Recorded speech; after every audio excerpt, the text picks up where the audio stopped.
Good morning and a warm welcome, respected dignitaries, esteemed speakers, ladies and gentlemen. It is both an honor and a privilege to stand before you today at this crucial state-level conference on child exploitation and abuse in Andaman and Nicobar Islands.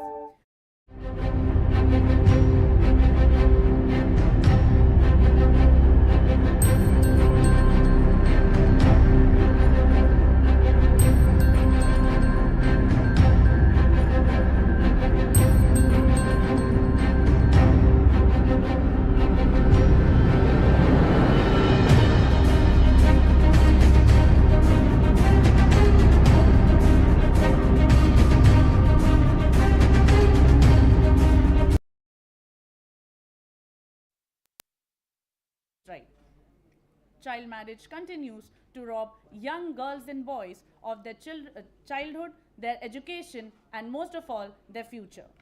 Similarly, the abhorrent issue of child sexual exploitation and abuse tarnish the sanctity of childhood that violates the trust we place in the society to protect the most vulnerable around us.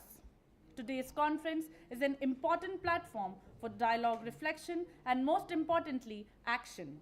Without any further ado, I now request Sri Bhavani Shankar Sharma, Learned Member Secretary, Andaman and Nicobar State Legal Service Authority, to kindly invite the respected dignitaries on stage. Sir. Good morning to all of you. Thank you, Anushka.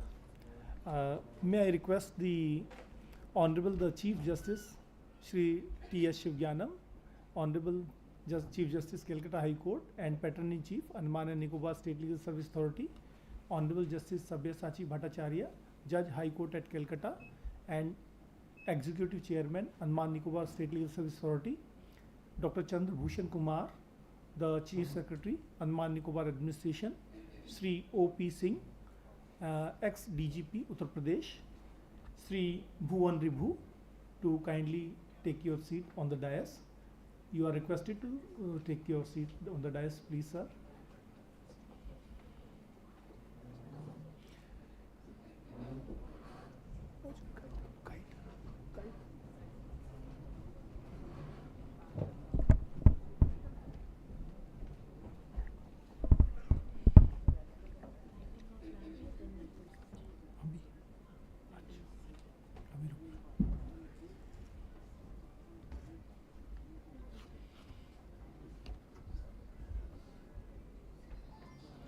Thank you, respected dignitaries.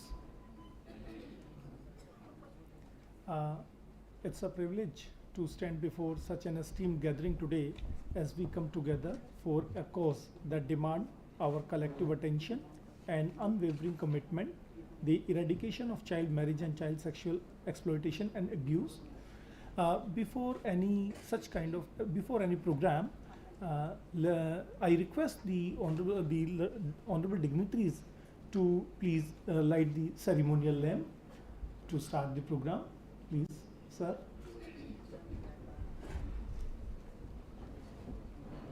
I request the learned district judge to join the lighting of ceremonial lamp, Ma'am Sampurna Behura.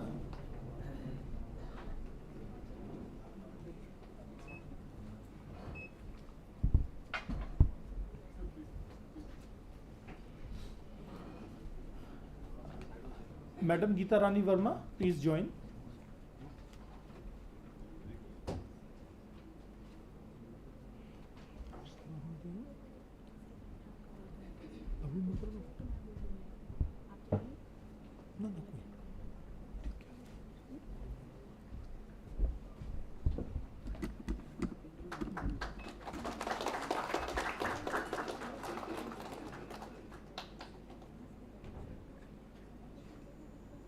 Astoma Satagamaya, Tamsoma Jyotirgamaya, Mrityurmar Amritam Gamaya.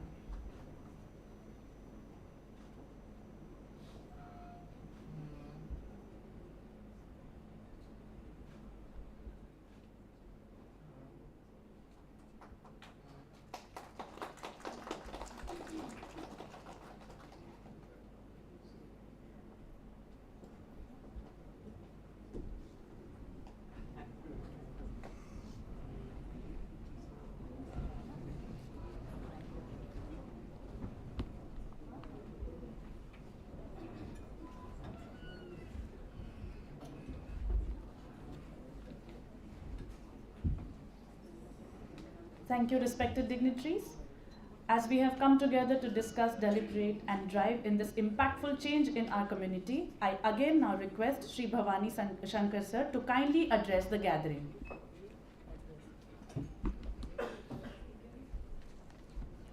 Thank you.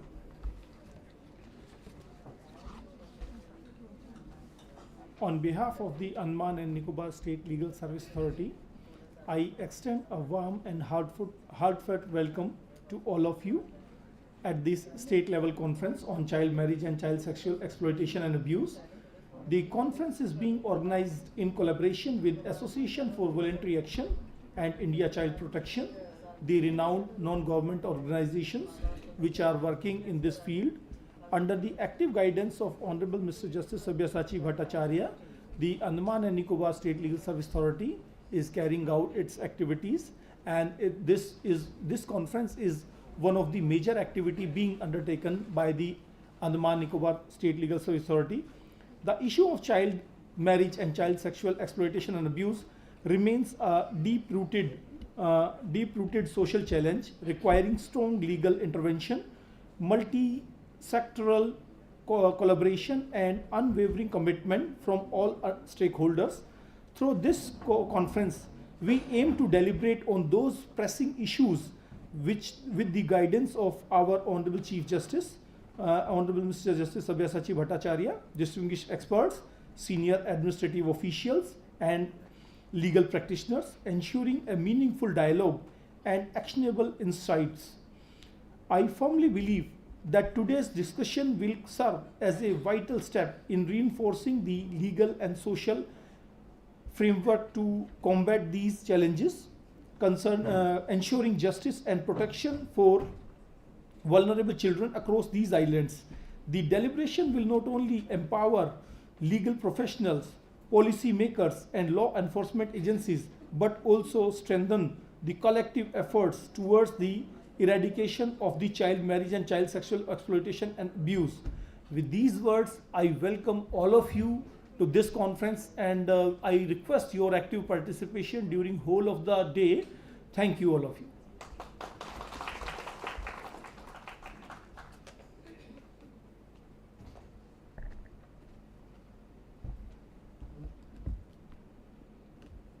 Thank you, sir. As a token of our admiration and gratitude, the souvenir represents our deep acknowledgement for all the respected dignitaries for their contribution, while shawl serves a symbol of warmth, honor, and the enduring legacy. Now may I request Honorable Member Secretary SLSA, Sri Bhavani Shankar Sharma, to kindly felicitate Honorable Chief Justice T.S. Sri Vijayapuram, High Court Calcutta, with shawl and souvenir.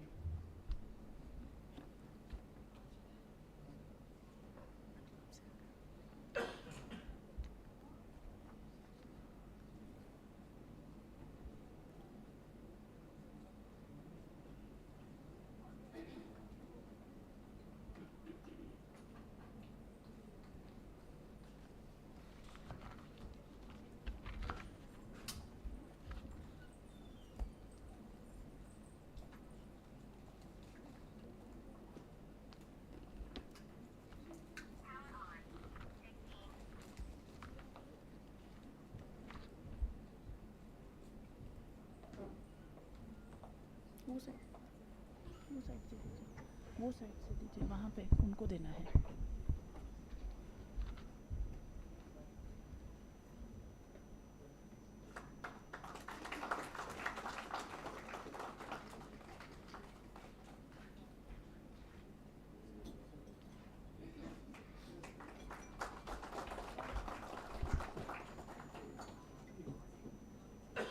Thank you, sir. I now request Sri Sudhir Kumar, Learned District and Sessions Judge, to kindly come up on stage and felicitate Honorable Justice Sabyasachi Bhattacharya, High Court Calcutta, and Honorable Zonal Judge.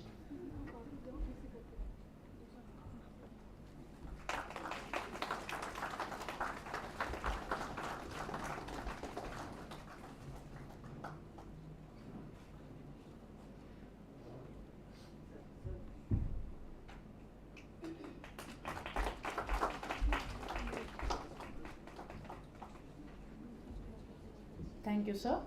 I now request Dr. Sampurna Behura to felicitate Dr. Chandrabhushan Kumar, Chief Secretary, Andaman and Nicobar Administration.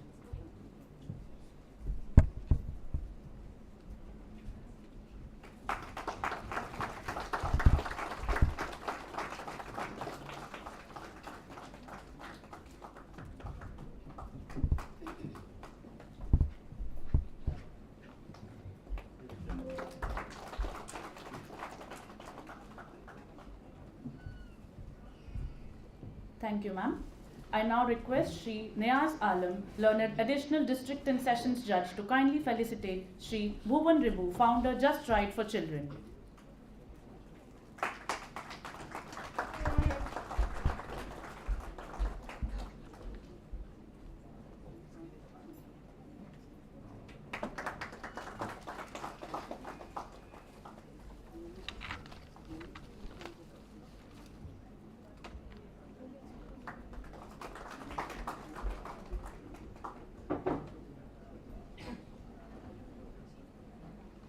Thank you, sir. I now request Srimati Arkobrati Niyogi, Learned Chief Judicial Magistrate, cum DLSA Secretary, to kindly felicitate Shri O.P. Singh.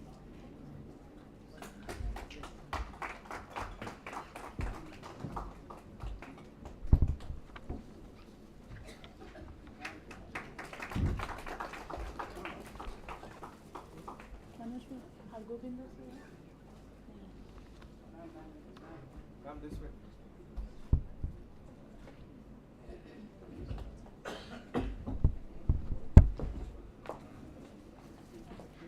Thank you, ma'am. I now request Shri Sudhir Kumar, District and Sessions Judge, to kindly felicitate Shri Vinay Singh, Director, AVA.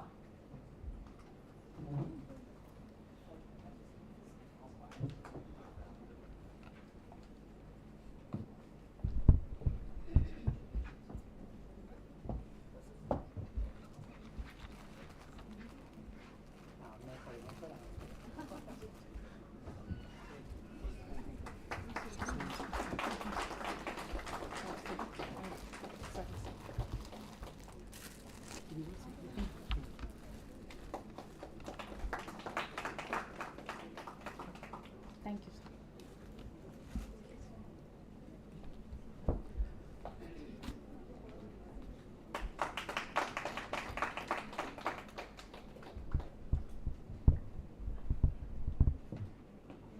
Thank you, sir.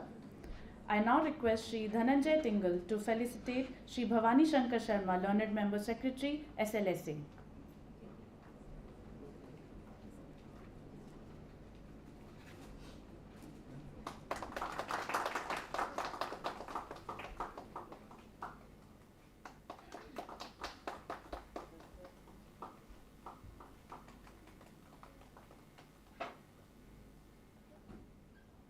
Thank you, sir. I now request Shri Shovik Ghosh, Judicial Magistrate, First Class, to kindly...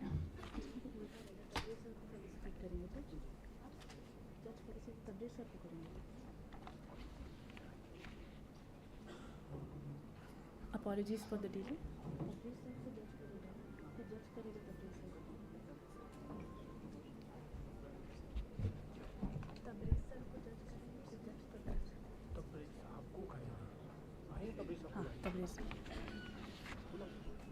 I request Shri Shovik Ghosh, Judicial Magistrate First Class, to kindly felicitate President Bar Association Andaman and Nicobar, Shri Learned Advocate Tabriz, Mohammad Tabriz.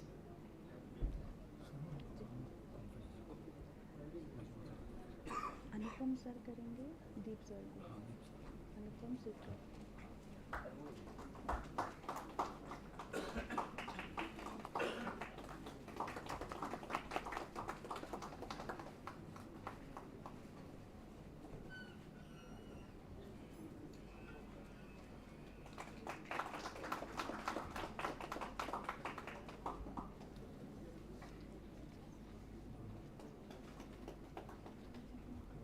Thank you, sir. I now request Shri Anupam Sirkar, sir, to kindly come up on stage and felicitate Learned Senior Advocate Deep Kaim Kabir, Judicial Magistrate, Second Class.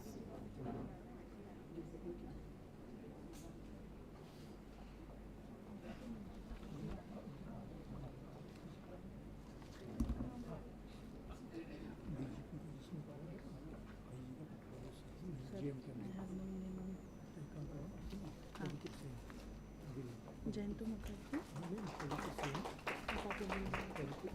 हाँ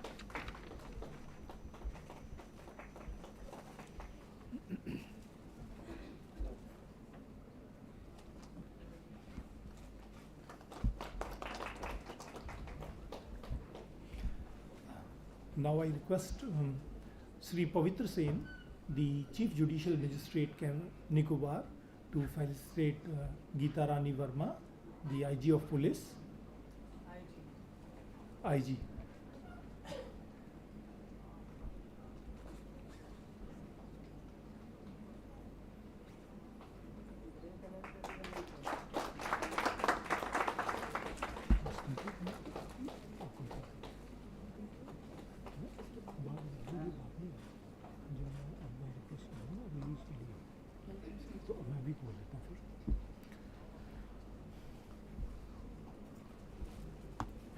With the permission of Honorable the Chief Justice, may we request the gathering to rise for national anthem for the official commencing of the program.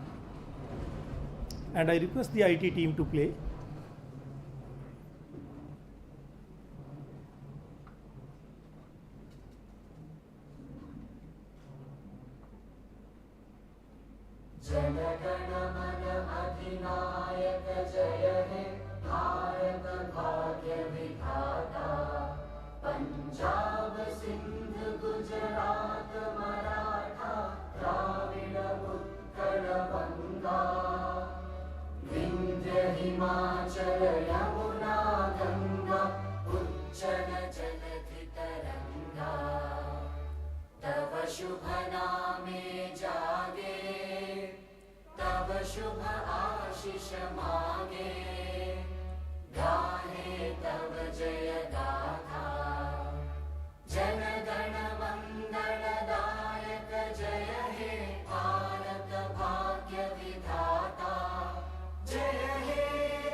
The Andaman and Nicobar State Legal Service Authority has been established under the Legal Service Authorities Act 1987, and in the year 2024, under the dynamic leadership of our Honorable the Chief Justice, Honorable Justice Sabyasachi Bhattacharya, has been nominated as the Executive Chairman.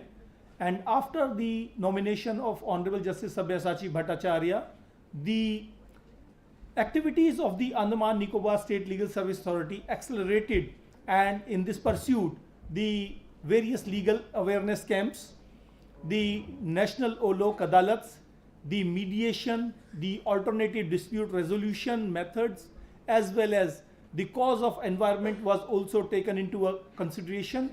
And in this view, the Andaman Nicobar State Legal Service Authority carried out massively its activities during this year 2024, and a compilation of such activities has been compiled in an annual report by the name Nyay Path, which we have brought today, and we are requesting the Honorable the Chief Justice, Honorable Justice Sabyasachi Bhattacharya, as well as the dignitaries and the august gathering, and I request the Honorable Chief Justice and Honorable Justice Bhattacharya to please release this annual report, and I request the IT team to play the video thereafter. Please, Your Lordship, please do the honors.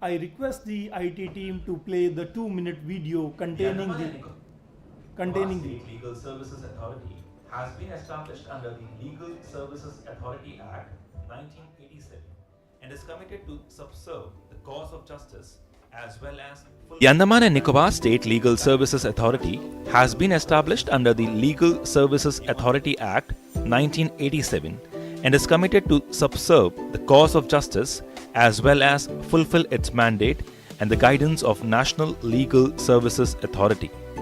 The Honorable Justice T.S. Shivanyanam, the Honorable Chief Justice, High Court at Calcutta, and the Honorable Patron-in-Chief Andaman and Nicobar State Legal Services Authority under His Lordship regime has been pleased to nominate the Honorable Justice Sabyasachi Bhattacharya, Judge, High Court at Calcutta, as the Executive Chairman, Andaman and Nicobar State Legal Services Authority. Under the active guidance of Honorable Justice Sabyasachi Bhattacharya, the Andaman and Nicobar State Legal Services Authority started to accelerate its function and in its pursuit had conducted National Lok Adalat as per the calendar issued by the Central Authority and organized various awareness programs during the year 2024. And not only it enlightened the inhabitants of these islands about their legal and fundamental rights, but at the same time provided free legal aid to the poor and needy persons and promoted the resolution of disputes through the alternative dispute redressal mechanism by way of mediation and Lok Adalat and had taken care of environmental issues, undertaken massive drive through tree plantation. It also disbursed compensation to the victims of the crime. Nyaipat, the annual report of Andaman and Nicobar State Legal Services Authority 2024 is being released today in the august presence of their Lordship as well as other dignitaries.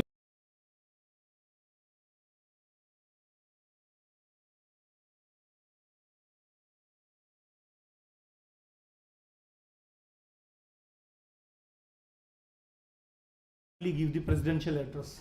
Please, sir.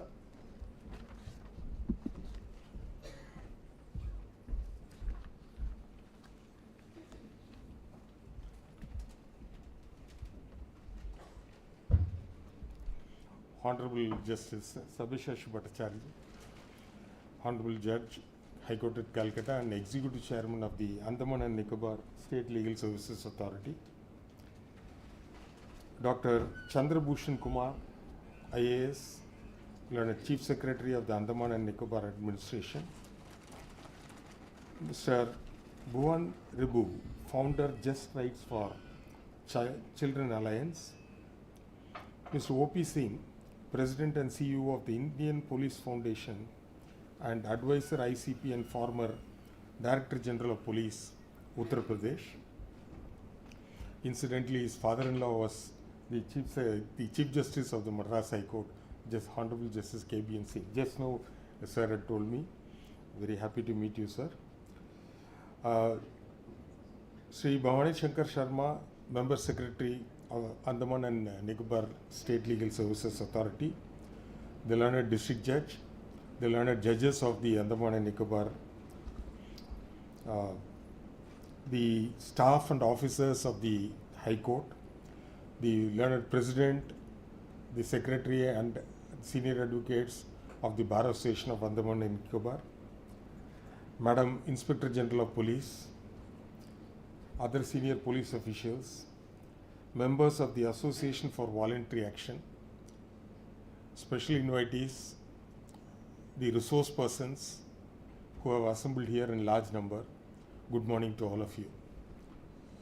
It is in fact a momentous occasion for the State Legal Services Authority of Andaman and Nicobar for having organized a state-level conference on a very, very important topic on child marriage and child exploitation and abuse in the islands. I am sure that today's program will be a very good interactive session, and at the end of the day, all of us will stand enriched. I commence by quoting Nelson Mandela, the former president of South Africa, who said, "Safety and security doesn't just happen. They are the result of collective consensus and public investment. We owe our children, the most vulnerable citizens in our society, a life free of violence and fear." One of the most important tenets of child rights is ensuring their basic right to good health, nutrition, education, and freedom from violence, abuse, and exploitation. Child marriage deprives the children of all these rights, denying them the opportunity to develop into fully empowered individuals. These harmful social practices force children into a vicious syndrome of early marriage and pregnancy, and is very often cited as a prime cause for high maternal and infant mortality and intergenerational cycle of malnutrition. Child marriage also imposes certain social and decisions-making roles for children who are not physically, mentally, or emotionally prepared to fulfill these responsibilities. Cultural practices associated with low value placed on the girl, the centrality of the marriage in the lives of most of the people, laws regulating the division of property, and the societal control of women's sexuality all contribute to child marriages.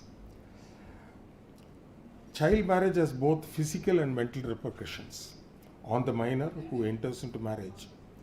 Girls are disproportionately harmed as the entire burden of household responsibilities, care, and early pregnancy fall upon their shoulders.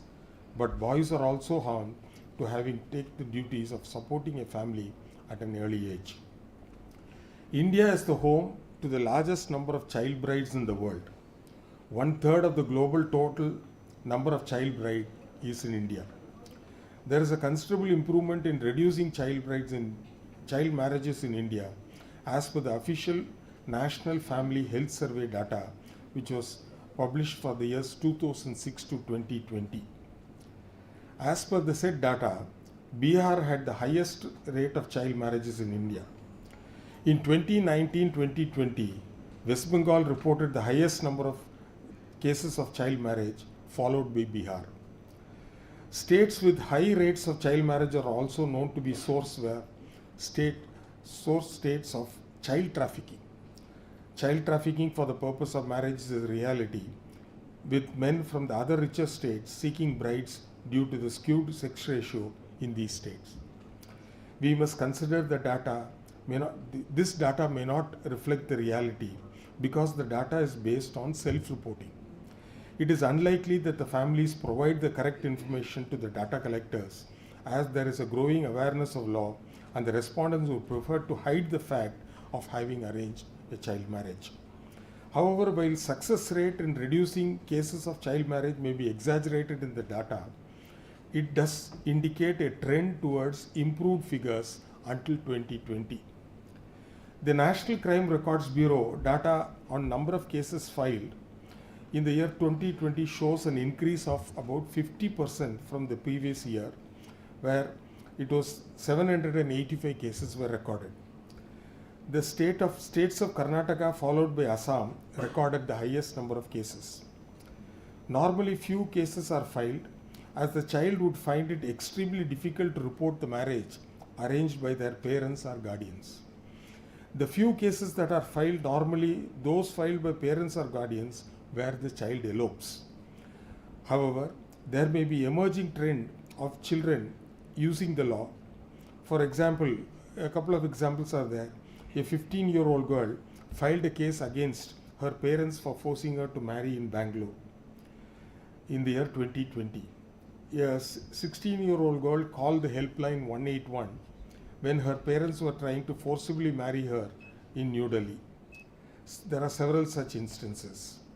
To ensure that child marriage is eradicated from the society, the Government of India enacted the Prohibition of Child Marriage Act 2006, replacing the earlier legislation, namely the Child Marriage Restraint Act of 1929.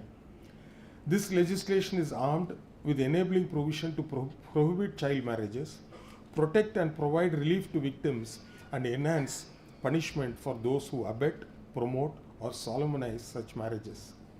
The POCSO Act was enacted in the year 2012, enacted to protect children from all forms of sexual offences.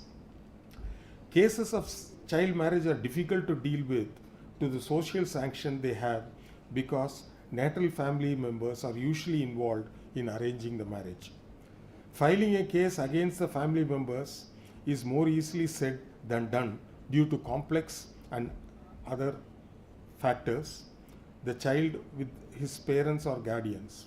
For this reason, at the first stage, counseling is preferred, means to try and prevent the case of child marriage.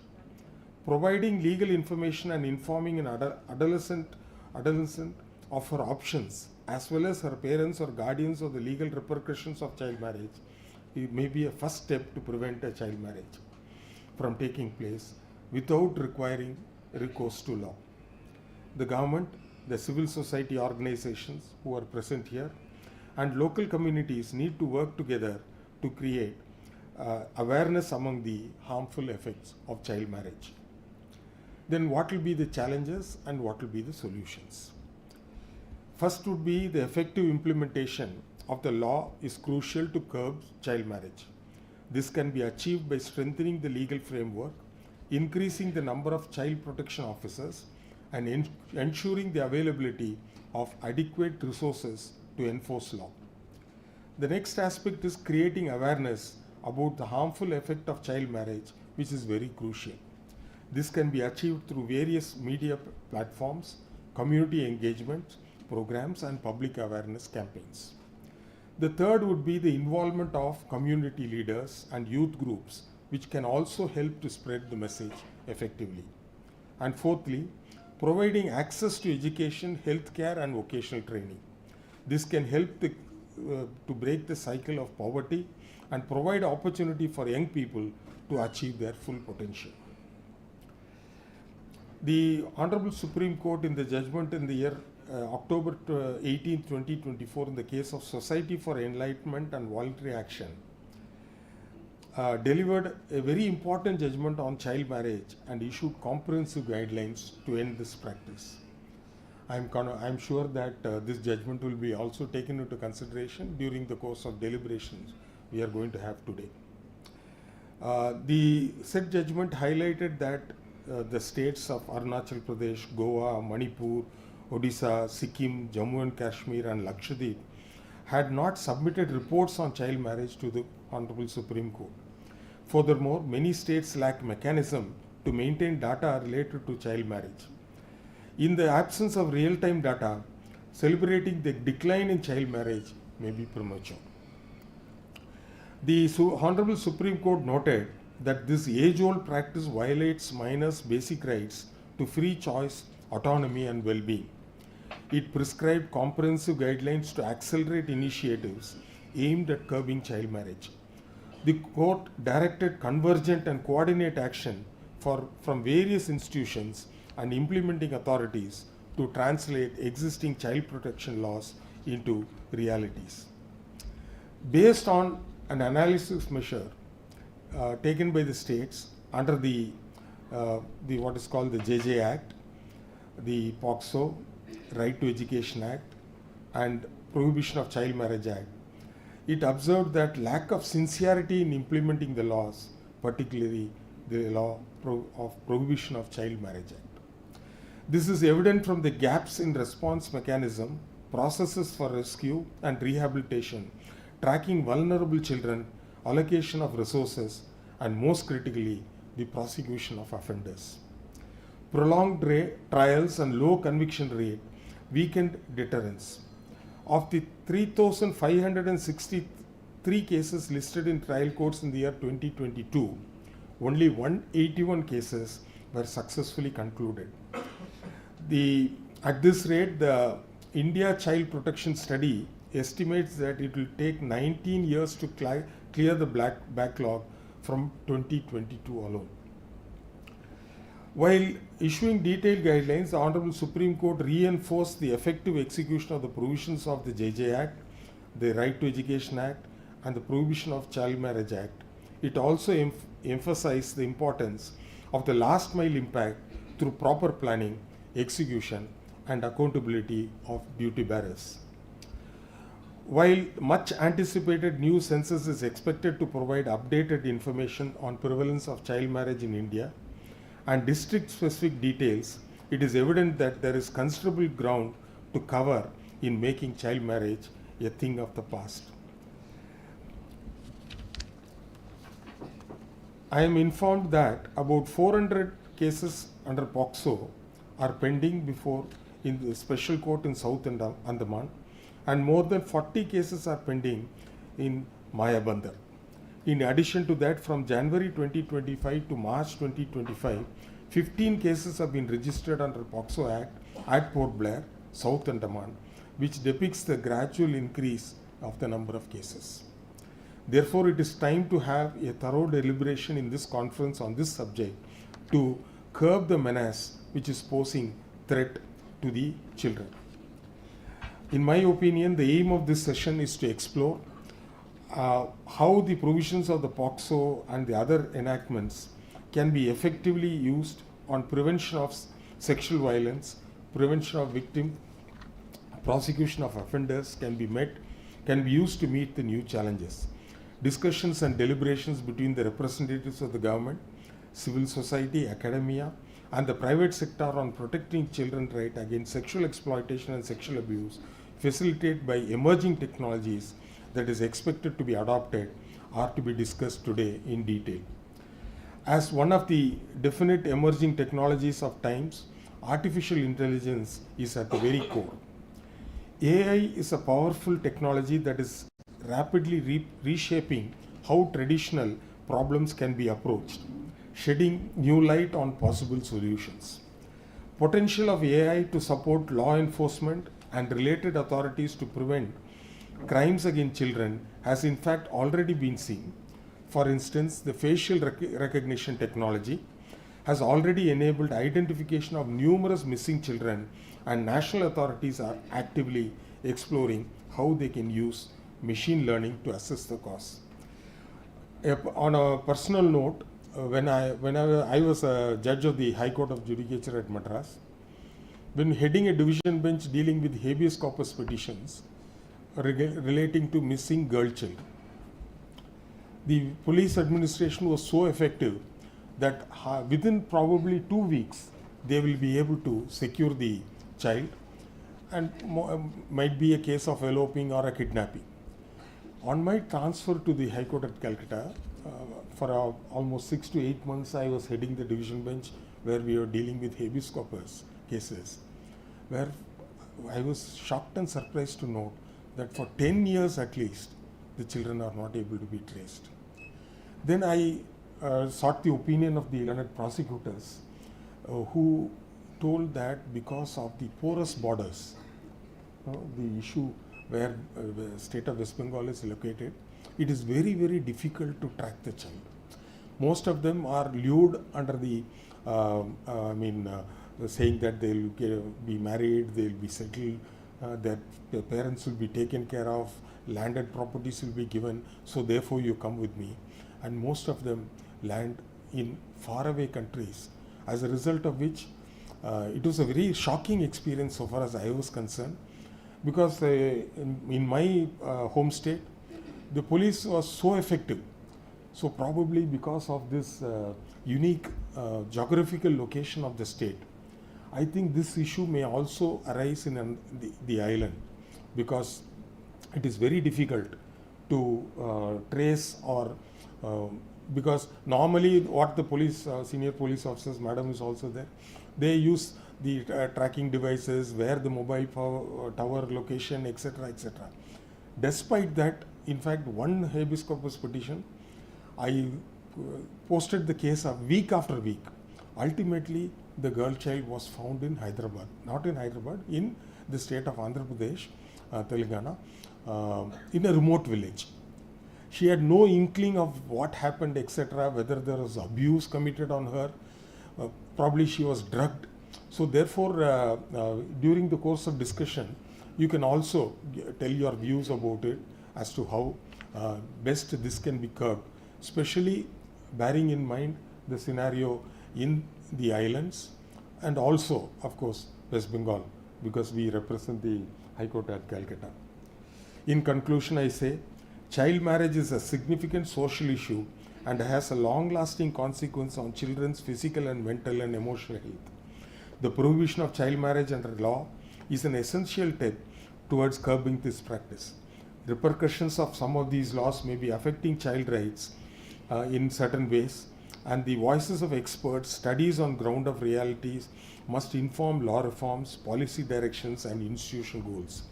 The legal system is doing its best, adapt to these changes, and throw up solutions to protect vulnerable children at the risk of child marriage, while at the same time recognizing that the goal is the protection of child rights, especially of child brides.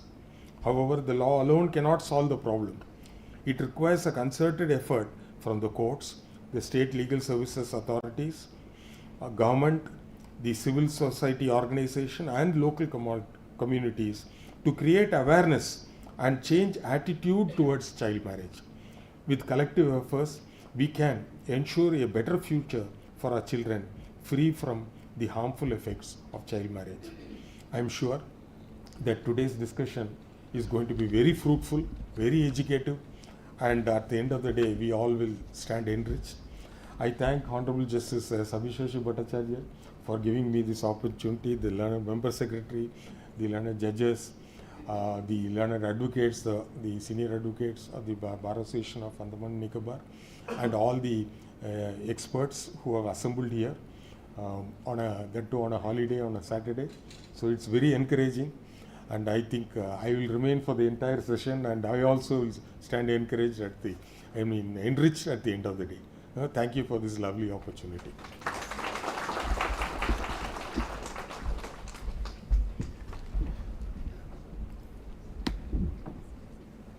Thank you, Your Lordship, for your valuable words of wisdom and guidance, Your Lordship. Certainly, the discussion which will be carried out today will show the path to the resolution of the problem and to the eradication of the child marriage, child sexual exploitation and abuse in the Andaman and Nicobar Islands.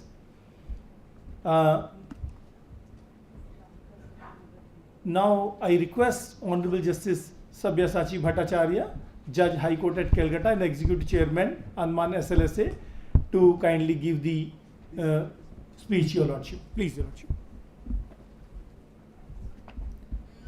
I wish a very good morning to all of you, the Honorable Chief Justice and our Patron-in-Chief, the Chief Secretary, all the dignitaries who are on this stage and off the stage also, the judicial officers.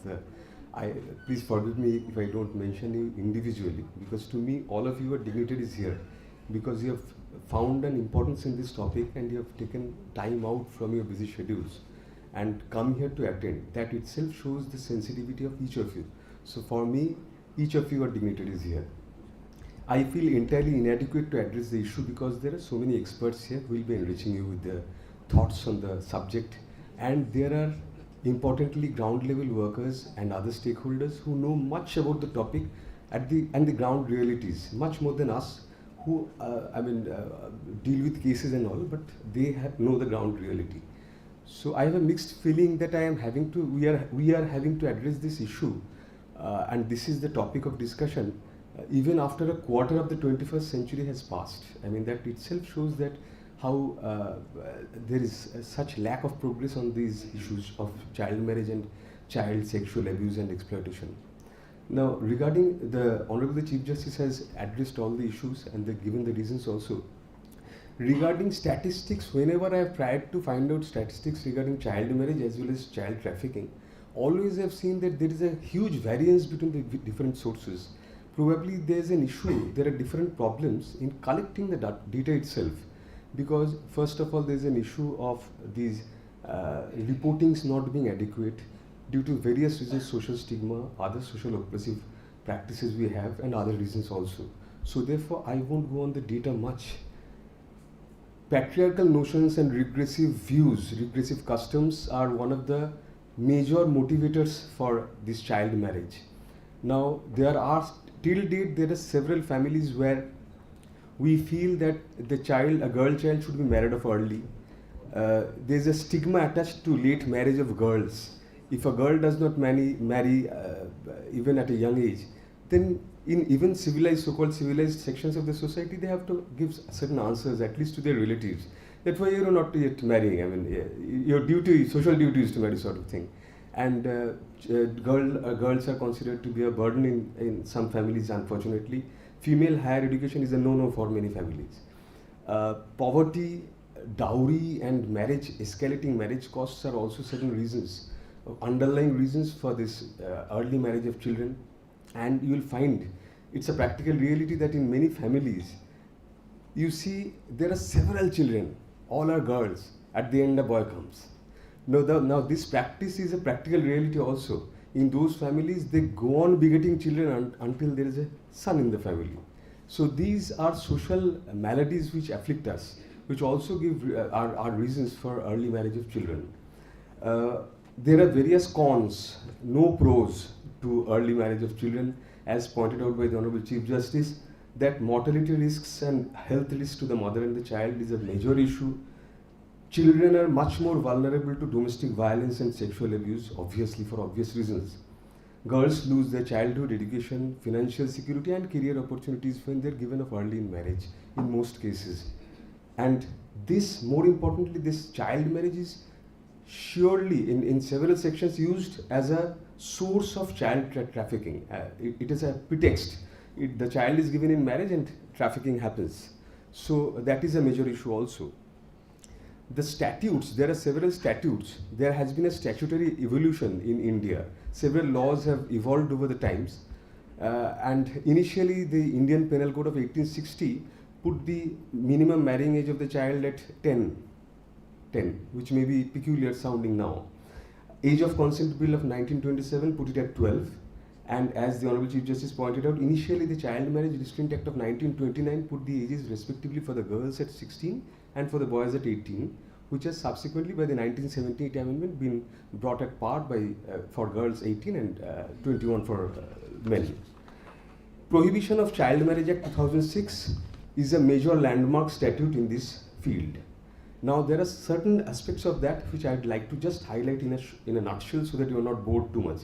The first thing is 2A, section 2A of that act defines a child for a male 21 years and for a girl 18 years.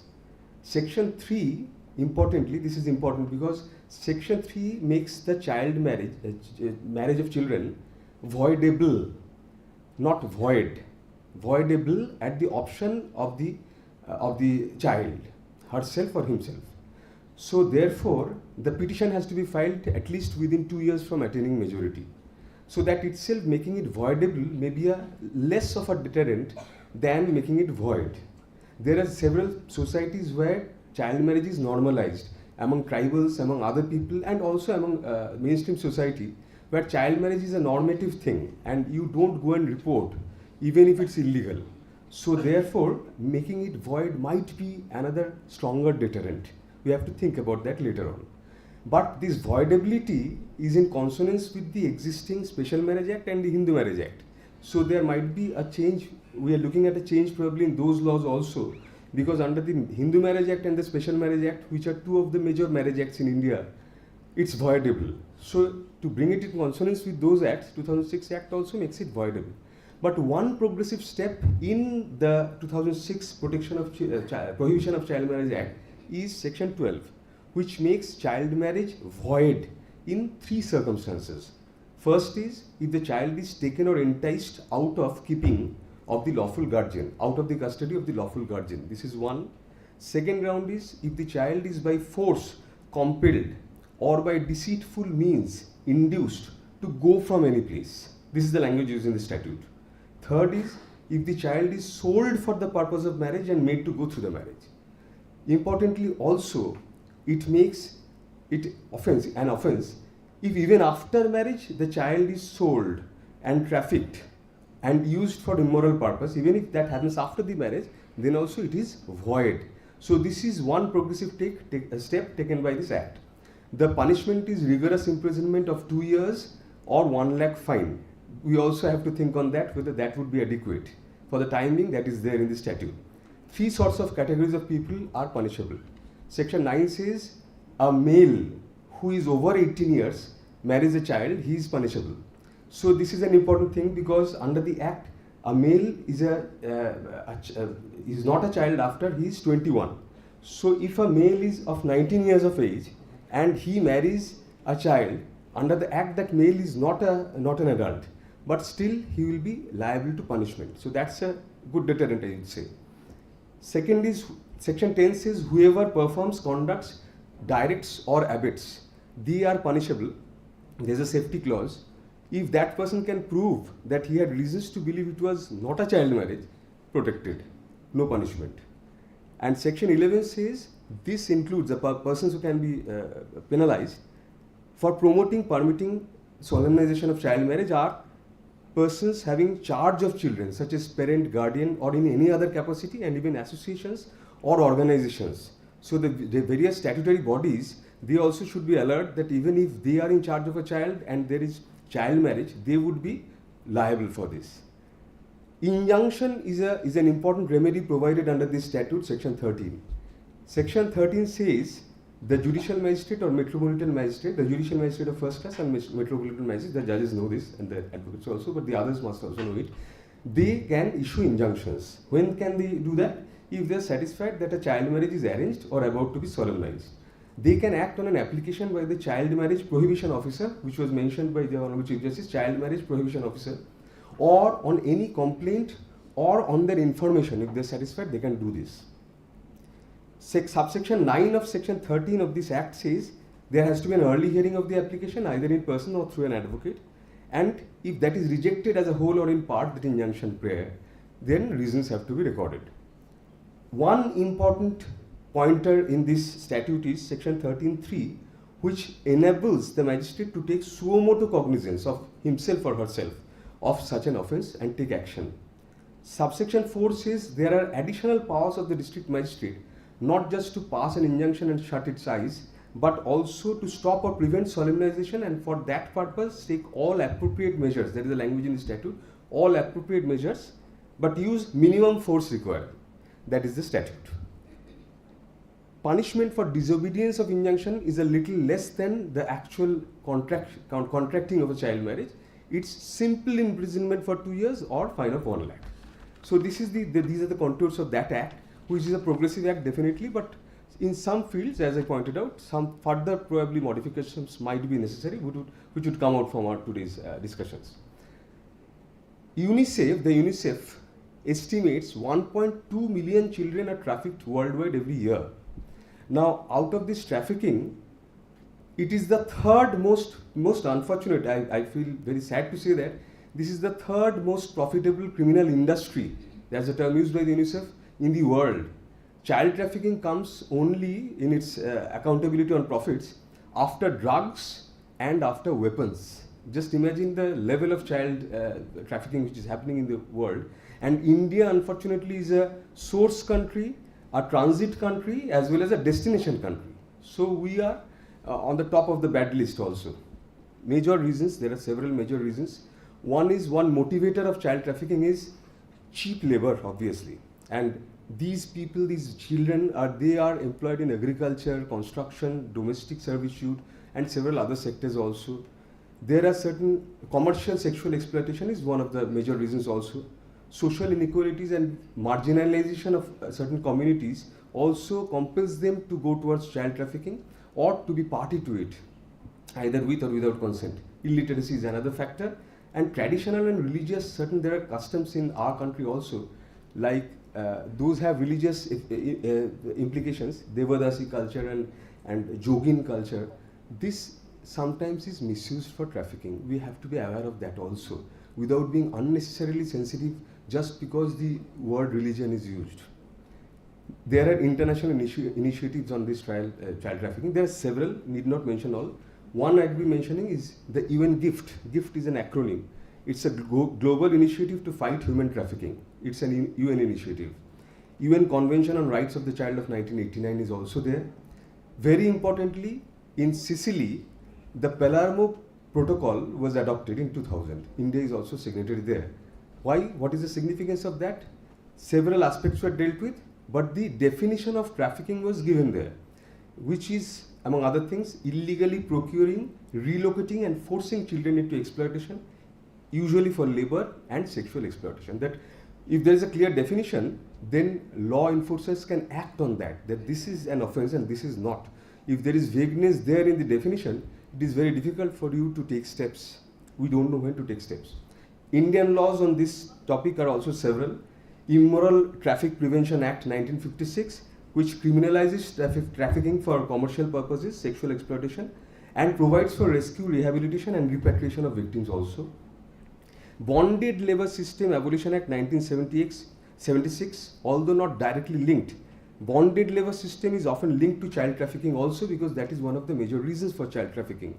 And bonded labor, the new avatar of bonded labor is not bonded labor like slavery. Your hands are tied and you are put in a room. No. It's debt bond, debt bondage. What is debt bondage? You give a debt to a person, and that person for generations becomes your bonded labor. Their children become your bonded labor. So debt bondage is a new concept. The United States of America had a civil war over slavery. We are not even aware of the several nuances of bonded labor in our country. That's unfortunate. I am also a party to it because I am also an Indian citizen. So we have to be aware of those things. POXO Act, as the Honorable Chief pointed out rightly, the JJ Act, the Juvenile Justice Care and Protection Act, it focuses on the care, protection, and also rehabilitation of children, and includes provisions for prevention and control of trafficking also. Importantly, child in need of care and protection, this concept has been initiated, promulgated through this act. Child in need of care and protection has various shades. So it also includes children who are trafficked and who are exploited otherwise. Several landmark judgments are there. 3 judgments will be discussed here, and the discussion will revolve around that probably. There are much higher experts in the field to discuss on that. I won't be touching on those. I'd like to point out 2 or 3. Lakshmikant Pandey's case of 1984, although it dealt with inter-country adoption malpractices, but at that juncture and even today, inter-country adoption was being used for trafficking. So to stop those malpractices, Supreme Court passed this judgment of Lakshmikant Pandey versus Union. Importantly, the Central Adoption Resource Agency, CARA, the Supreme Court directed in that judgment to form that organization, which is still now the Central Authority for Adoptions, guiding adoptions. Sheila versus case versus Union of India, 1986, framed guidelines for children's homes and observation homes. And we are, I'd say, lucky. It's your judgment. Sampurna Behera's case, 2018, she's with us. She'll be sharing her things. She's a social activist also of renown. Her case, several nuances to that case, but there were directions on implementation of the JJ Act, which is also very important in that case. Remedies will be discussed here. Some of the remedies are obvious, some are not so obvious. One is to address poverty, unemployment, and social inequalities. Sounds very general, but if the governmental agencies, there has to be interagency collaboration also. The other agencies, the law enforcement agencies, the higher police officials are also there. They know better than us. There has to be an interaction between the several agencies and NGOs also. There has to be international collaboration. The Chief Justice pointed out porous borders is a major issue of trafficking. So there has to be international collaboration on that also. There can be conventions. We have to ensure safe migration practices by regulating recruitment processes. Often these are the recruiters are the persons who lure these children and take them away. So we have to ensure, put in place safe migration practices. We have to enhance victim support and rehabilitation. On paper, there are several laws. We have to implement them by counseling, medical care, vocational training for survivors, and the state legal services authorities come in there definitely. And there are so many, all our associates here, they do so much magnificent work in that field also, so we are lucky to have them also. And strengthening law enforcement and legal aid services. Lastly, I would like to highlight one thing. We have to raise social awareness and education not generally, but the persons have to know about the legal rights, the exact remedies, and whom to approach. That is a major issue. We do camps, we do conferences in air-conditioned rooms, but it has to percolate to the people who are the victims, and they have to know that yes, these are the persons to whom we have to go, these are our remedies. So I'd expect, like the Honorable Chief Justice said, that very enriching discussions would come out of today's conference, and solutions also definitely will come out. We will evolve from this conference. Wishing a success to this conference and thanking all of you again to waste your Saturday. It's not a wastage, please. Thank you very much. Thanks, Your Lordship, for your valuable words.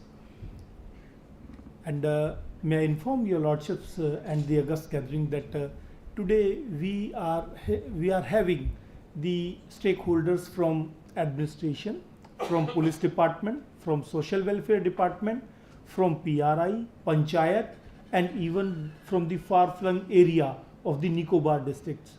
And the purpose is to connect all these stakeholders so as to ensure that the benefit of this conference reach to the last person of these islands. And with these words, I request the Dr. Chandra Bhushan Kumar, the Chief Secretary, to say a few words. Please.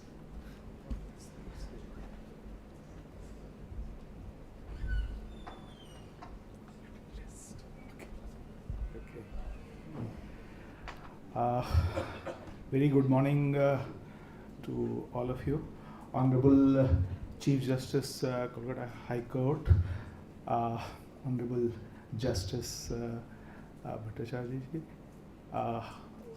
Singh sir, dignitaries who are present here. This is a very important area which we are dealing in our society, and already Honorable Chief Justice, Honorable Justice have covered most of the aspects related to this menace which we are facing in the country even today after 75 years of our republic, and that's very unfortunate. Child marriage and child sexual exploitation and abuse has been known to us in the society for long. With the kind of awareness we are having now, is the time that we act very sternly to deal with this issue. Sir, I would like to inform you that Andaman Nicobar Islands, sir, we have fairly good literacy rate here, sir. Also, our gross enrollment ratio, which allows us to measure the children going from secondary to senior secondary and higher secondary education, that is fairly well here, sir. Also, comparatively, we have the health side, sir. We have better IMR and MMR issues here in comparison to national average and advanced states also, sir, because of better health facility and because of awareness of the communities at large also, sir. We have two very distinct groups of islands.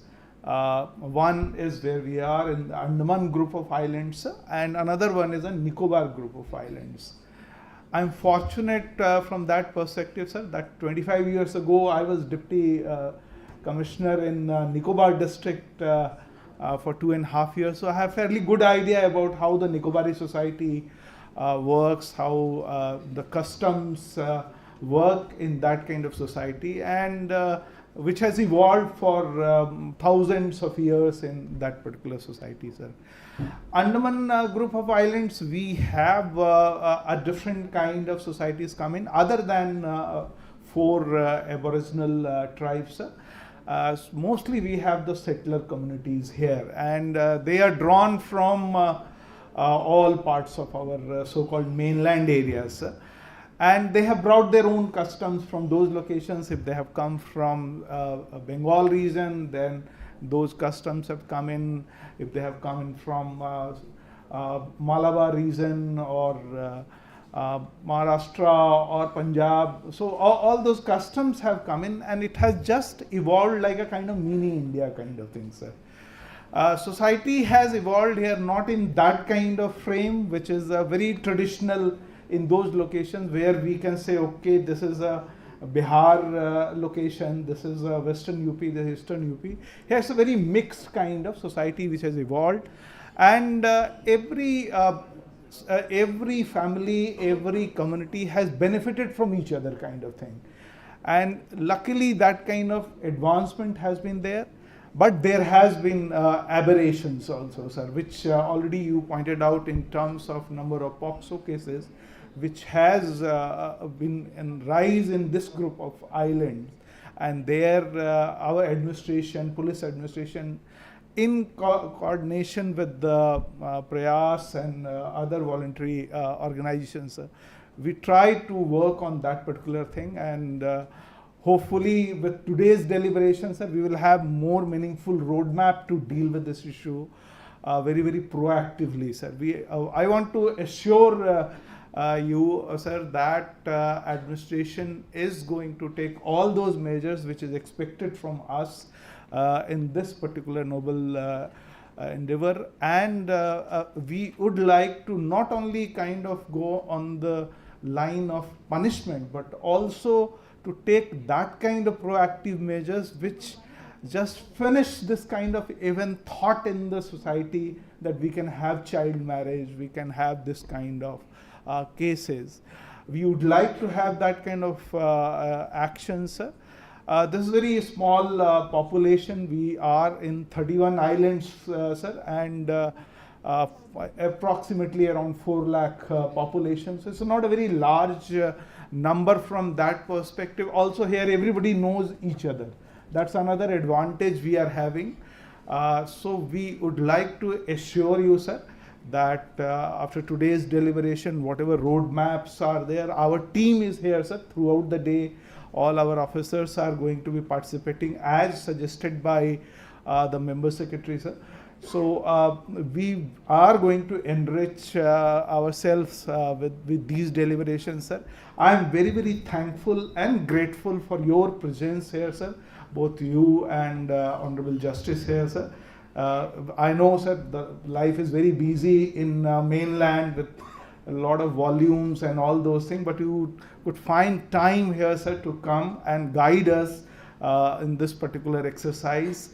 And we assure once again from the administration side, on behalf of our Honorable LG and my team, sir, that we will do our best to take all the steps which is expected from us, sir. Thank you very much.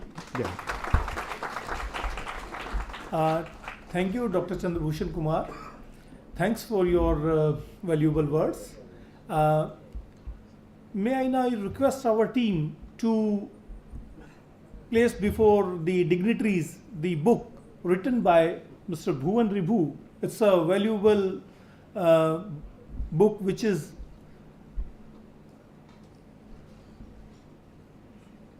please.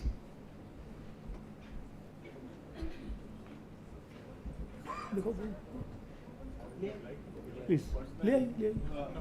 The book is named Just Rights, and I request Mr. Bhuvan Ribhu to present the book to my lords as well as the dignitaries.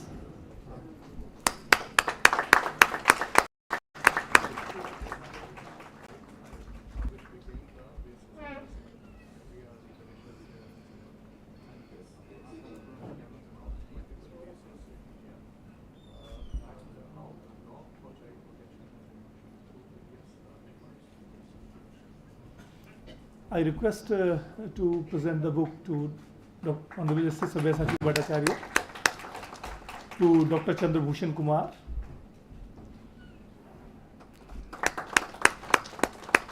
and to Mr. O.P. Singh.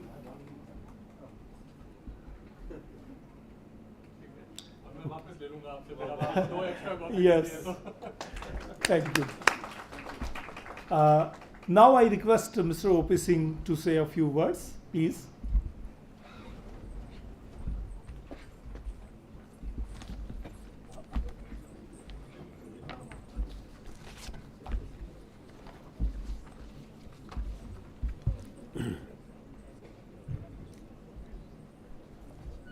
Honorable Mr. Justice, the Chief Justice of Calcutta High Court, Mr. Justice Sabyasachi Bhattacharya, Judge, High Court at Calcutta and Executive Chairman of SLSA,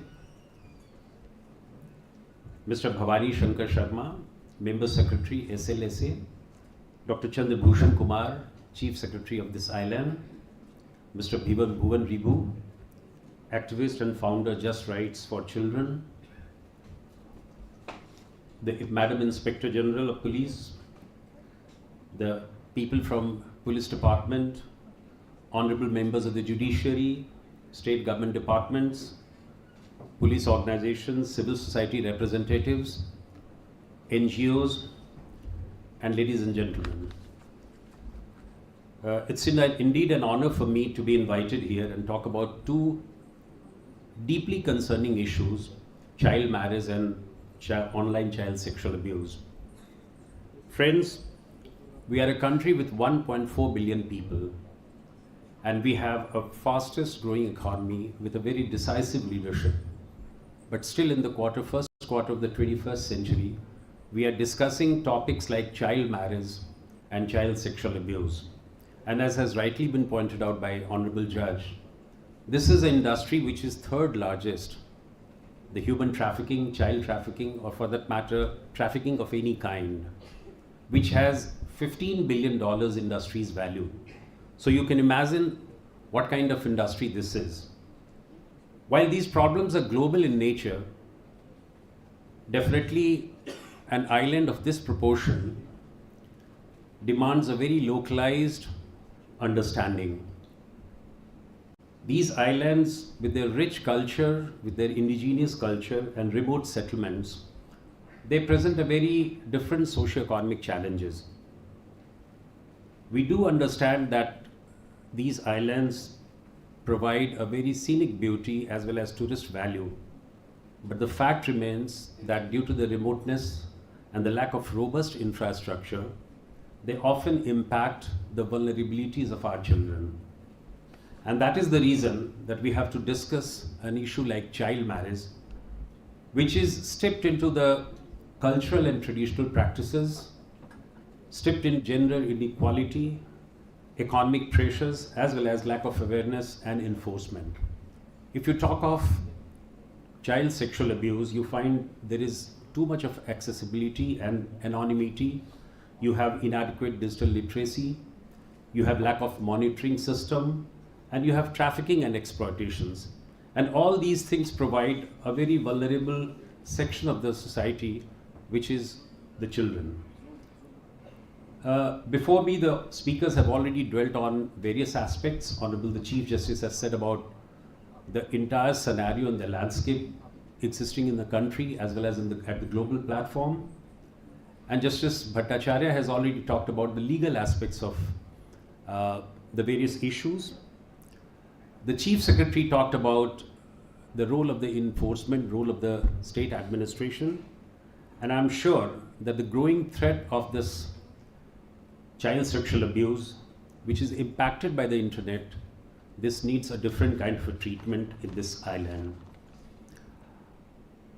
Friends, in India, we have 90 crore internet users, and we have 47 crore social media users in the start of 2022, and we have 140 crores mobile connections at the start of 2023.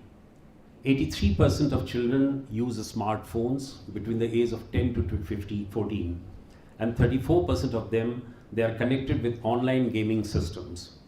So if you look at the entire landscape, you'd find that the increased access to digital platforms, they try to expose our children to online grooming, to online trafficking, and also sexual exploitations.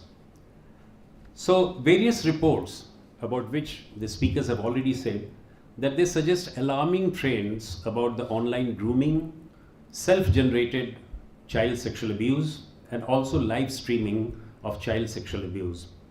And these are the areas where we need to be very, very cautious.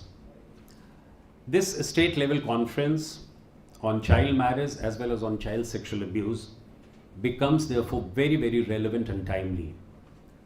I have been a police officer for the last 37 years. I retired as DGP of UP. And UP is the most populous state with almost 24 crores of population. We have seen how exponentially this growth is, not only in UP but in the entire country. And as President of Indian Police Foundation, I believe that this kind of consultation in the conference is intended to construct a very, very credible and evidence-based set of standard operating procedures and action plans It will be useful not only for this island, not only for Andamans and Nicobar, but it will be useful for the entire country. In fact, we will identify the strengths and weaknesses, we will flag the main issues, and we will help evolve comprehensive actions to eradicate or rather minimize either child marriages or child sexual abuse. Collaborative stakeholders, the engagement of which we all sitting in the same hall. We have the police officers, we have the NGOs, we have activists, we have scholars, judges, lawyers, we have civil society representatives. They all will do something and deliberate upon this. Therefore, we must collaborate, as has been the call of the conference. We must collaborate to improve reporting. The Honorable Chief Justice already pointed about it, that why this under-reporting is done. Because of the fear of stigma, or because of the distrust in authorities, or maybe because of little and limited awareness of legal rights. But the fact is that we have very less reporting, and that impacts on the quality of investigation as well as on the quality of prosecution. We need to expand and improve the quality of services for child victims as well. We have to treat child sexual abuse as an organized economic crime that we have been demanding for the last couple of years, and we need to create a legal deterrent in order to develop capabilities of law enforcement agencies as well as prosecution and judiciary. And last but not the least, we need to develop a roadmap about which the Chief Secretary talked about, that we need to develop and we need to evolve a roadmap for actions that outlines our priorities, our strategies, and also our actions to prevent and respond to such crimes. I'm sure we will build our resilience towards enhancing digital literacy. We'll build our resilience for raising awareness and also for addressing social norms. I congratulate SLSA, State Legal Services Authority, to have organized this kind of seminar with such depth and participation. And perhaps this is happening for the first time in this island. I need to congratulate them for this. And I feel thankful and privileged to be a part of it, to have been invited here and speak a few words. Thank you so much.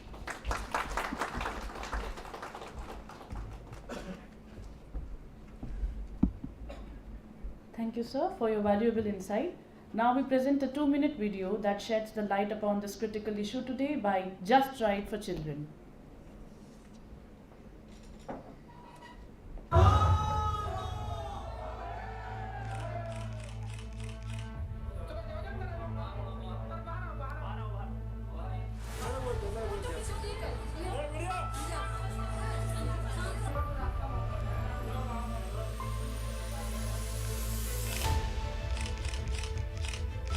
In 2021, the statistics were grim, be it of child trafficking, child marriage, or child sexual abuse. While the nation was grappling with such a harsh reality, little Gudiya was brutally and repeatedly raped by multiple people. Shockingly, one of them was a police officer. The nation needed a revolution, a radical change. This grim state of affairs sparked a movement to protect our children and fight for justice. In 2022, the Access to Justice for Children program emerged, a bold movement united by NGOs across India. They came together to shield children from all forms of abuse and to end impunity for these heinous crimes. From rescuing trafficked children to supporting survivors of abuse and preventing child marriages, the impact made was undeniable. Lives began to change.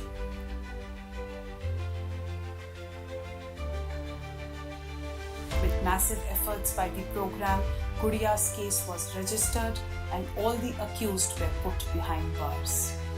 In 2023, the journey continued.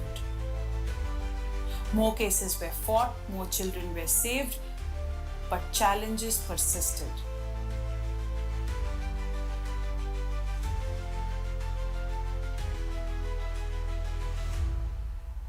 Promoting behavior change, enforcing legal deterrence, Child Marriage Free India campaign reached every corner of the nation with thousands of arrests, pledges, and legal actions transforming the entire landscape.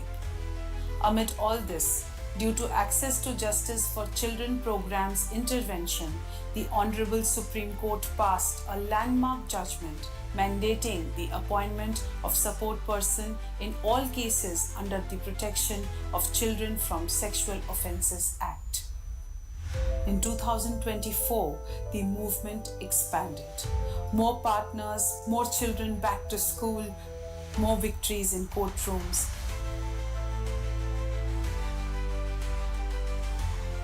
Faith leaders in communities stood up. The fight against pornography, against lowering the age of consent, against child marriage intensified. The Honorable Supreme Court directed the police officer who raped Gudiya to surrender. And through it all, Gudiya, who suffered so much, found a new beginning. Back in school, protected by new guidelines, she symbolizes the triumph of justice. Gudiya's case is a case of possibilities, is a case of hope, a case of dreams getting fulfilled, a case of victory. However, this was not the end. On 12th January 2024, the Madras High Court passed an order saying that mere possession of child pornographic material was not a crime. The High Court order legalized child pornography and the demand for child rape. The civil society organization realized that a unified response at scale was the need of the hour. This realization marked the birth of Just Rights for Children, an alliance of grassroots organizations working to create a just world for children.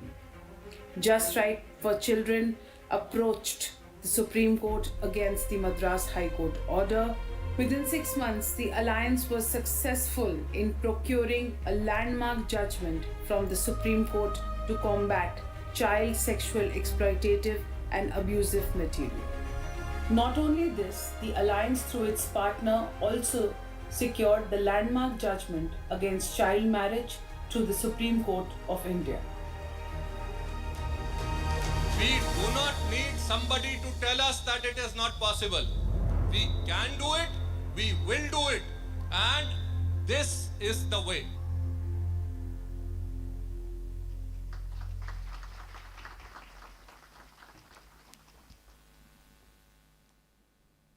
Moving on, to further discuss this challenging issue, I now invite Shri Bhuvan Ribhu, founder Just Right for Children, to come up on stage and speak a few words.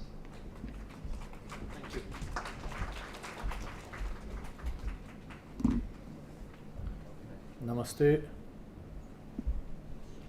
Honorable Chief Justice Sir, Honorable Mr. Justice Bhattacharya Ji, Dr. Chandrabhushan Ji, Shri O.P. Singh Ji, Shri Bhavani Sharma Ji, Honorable Members of the Judiciary, Senior Police Officers, Members of the Bar and learned Senior Advocates, Members of the Civil Society, Members of Administration, my dear brothers and sisters, and maybe a couple of children that I see here,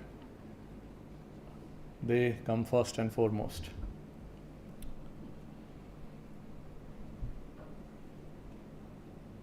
This is my first trip to the Andaman Islands.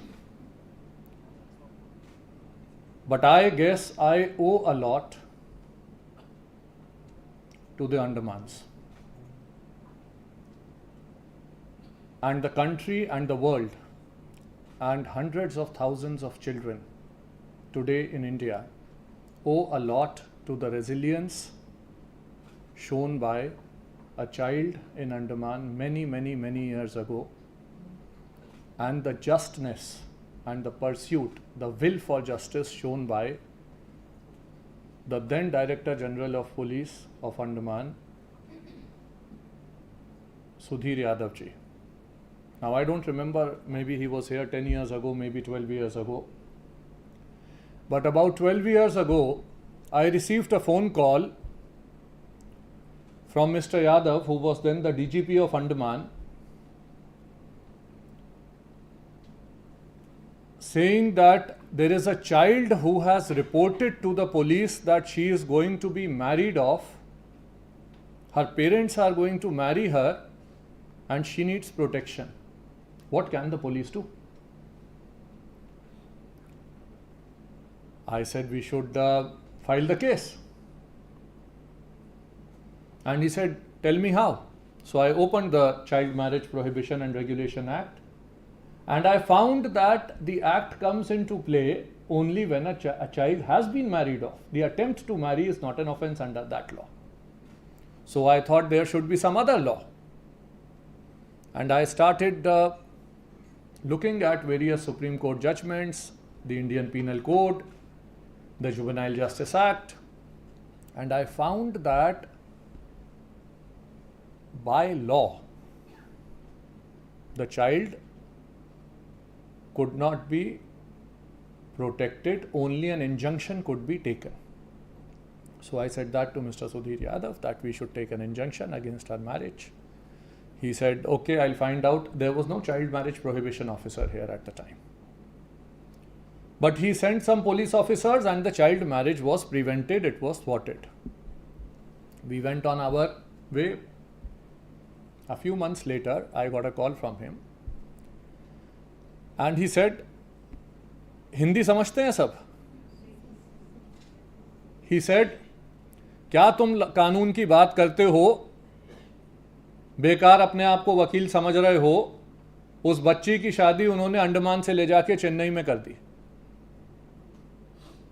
The child was taken out of Andaman, taken to Chennai, and the child was married off. We could not do anything. It is said in law that let 100 guilty go unpunished, but one innocent should not be punished. Basic theory of jurisprudence. I believe that the same holds true for justice. One act of injustice allowed, one child devoid of justice due to the paucity or a laxity or a gap in law, one child denied justice who's seeking it from the state, that is a threat to justice everywhere in the world. And that was the case here. The child was married. She called up Sudhir Yadav ji and said, I don't want to pursue this anymore. I don't want to fight this case. I am now married. I will have to live with my family. Thank you very much. It is a future destroyed. It is a life destroyed. And we have to live with that. A few years later, I saw in the newspapers that the Juvenile Justice Act was going to be amended, and the government in 2014 had announced that they were going to consider the reduction of age from 18 to 16 for juveniles for heinous offences. And I realized that if the law can be changed for one thing, it can also be, when the law goes for amendment, nobody is saying only one section would be amended. Multiple things can be amended then. And I spoke with my colleagues. We went to the drawing board, and in the Juvenile Justice Act, we proposed an amendment to the definition of a child in need of care and protection, that a child at imminent risk of marriage can be considered now a child in need of care and protection and can be provided with justice, because the state can intervene and take the custody away from the parent. Similarly, the act of giving a child in marriage is today an act of cruelty. And the parents can also be, or the guardians can also be punished. I think it is up to 5 years, amongst multiple other things that we proposed in the Juvenile Justice Act.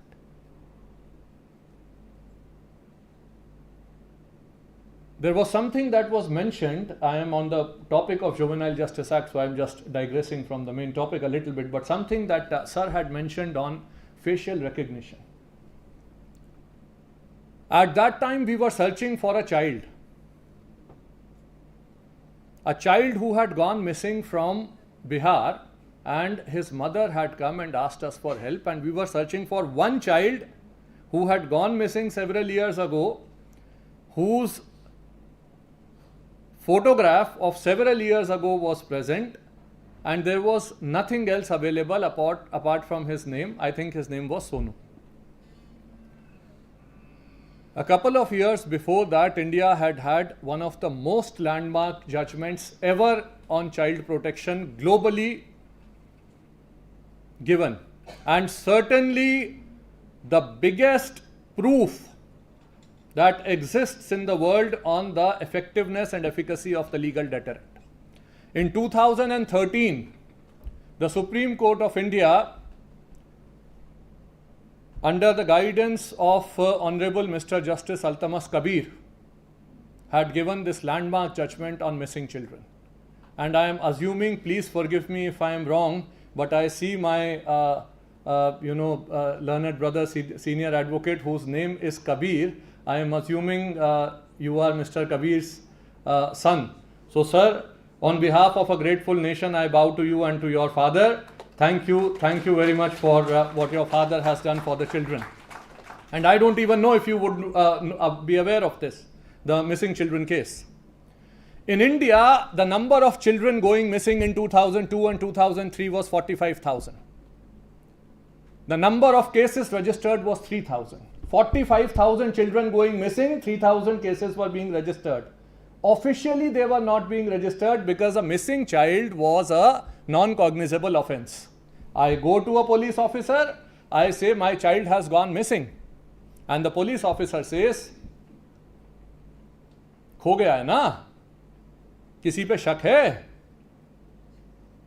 गरीब आदमी की बेटी है तो भाग गई होगी, elopement. और अगर आदमी ये कह देता है कि वो किडनैपिंग है, तो किस पे शक है? भुवन रिबू पे शक है? कैसे? तूने देखा है ले जाते हुए? नहीं देखा ना, लिख दे कि गायब है, मिसिंग है. As soon as the person would write missing, no case would be registered. 2003, 45,000 children going missing. 2006, when Nithari happened, I was one of the first complainants, the original complainant for Nithari. And all of you would be aware, over 30 children were, brutally murdered. Children who had gone missing, whose cases had not been registered or investigated. And at that time, we thought something would change. So we started a research, how many children go missing. This was 2007, 2006, December, 2007, January.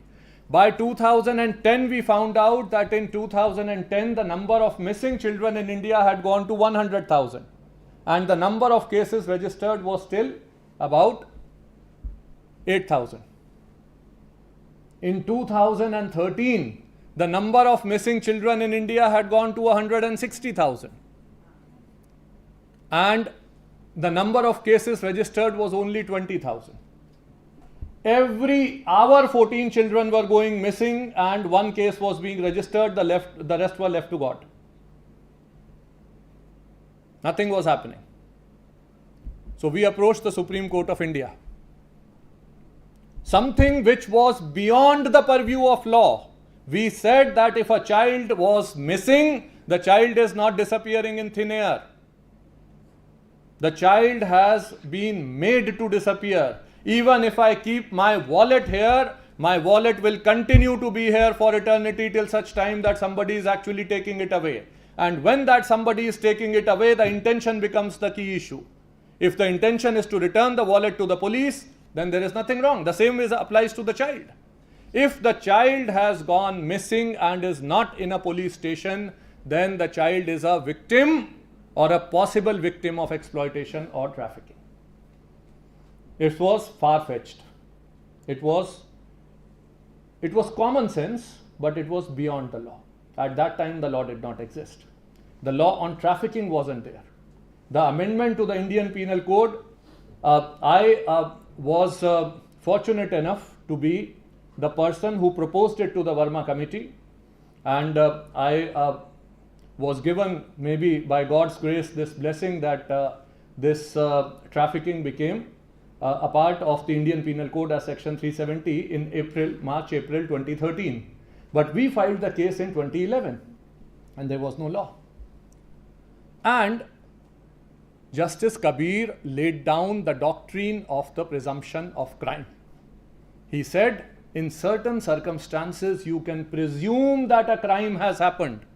So when a child goes missing, the police will raise a presumption that the child is a victim of kidnapping or abduction or trafficking and would register the FIR and would prove through investigation that it wasn't a case of trafficking. This was 2013, 10th May 2013. So he said that you presume that a crime has taken place and register the FIR. You presume specifically if there is a complaint of a crime against a girl child, it must be registered. And if somebody goes to a magistrate, 156(3) का अगर कोई complaint लेके जाता है under CRPC 156 section 200, the magistrate shall order the registration of the FIR. आप करिए register. This is 2013. 2014, no data was found. The data wasn't available. But Justice Dattu, he said, let the files be brought here of missing children. I would like to hear it every week. And sir, when the files were brought, now imagine, and he summoned the chief secretaries and the DGPs of various states. And imagine, sir, the files were brought like गट्ठर के गट्ठर आ रहे हैं पूरे Supreme Court में, and he would say, open this column 3 से file number 5 उठाइए और मुझे दीजिए. File number 5, 11-year-old child, case closed, eloped due to love affair. 8-year-old girl, eloped due to love affair. 13-year-old girl, eloped due to love affair. He said, nothing doing. Register all cases, bring back the people, arrest them. 2014. 2015. Now, sir, 2003, the number of missing children, 45,000. 2010, 100,000. 2013, 160,000. Number of FIRs registered, 3,000, 8,000, 21,000. As soon as the Supreme Court put its foot down, in 1 year, the number of missing children in India fell to 56 or 59,000, and the number of arrests made for kidnappers and traffickers was 55,000. Since then, उस दिन के बाद से आज तक 2015-14 से आज तक 10 साल में भारत में जो मिसिंग चिल्ड्रन और ट्रैफिक चिल्ड्रन हैं उनकी संख्या कभी 70,000-75,000 से ऊपर नहीं गई. The NCRB of 2022 says that the number of children that went missing was about 80,000. The number of FIRs and recovered children was about 71 or 72,000.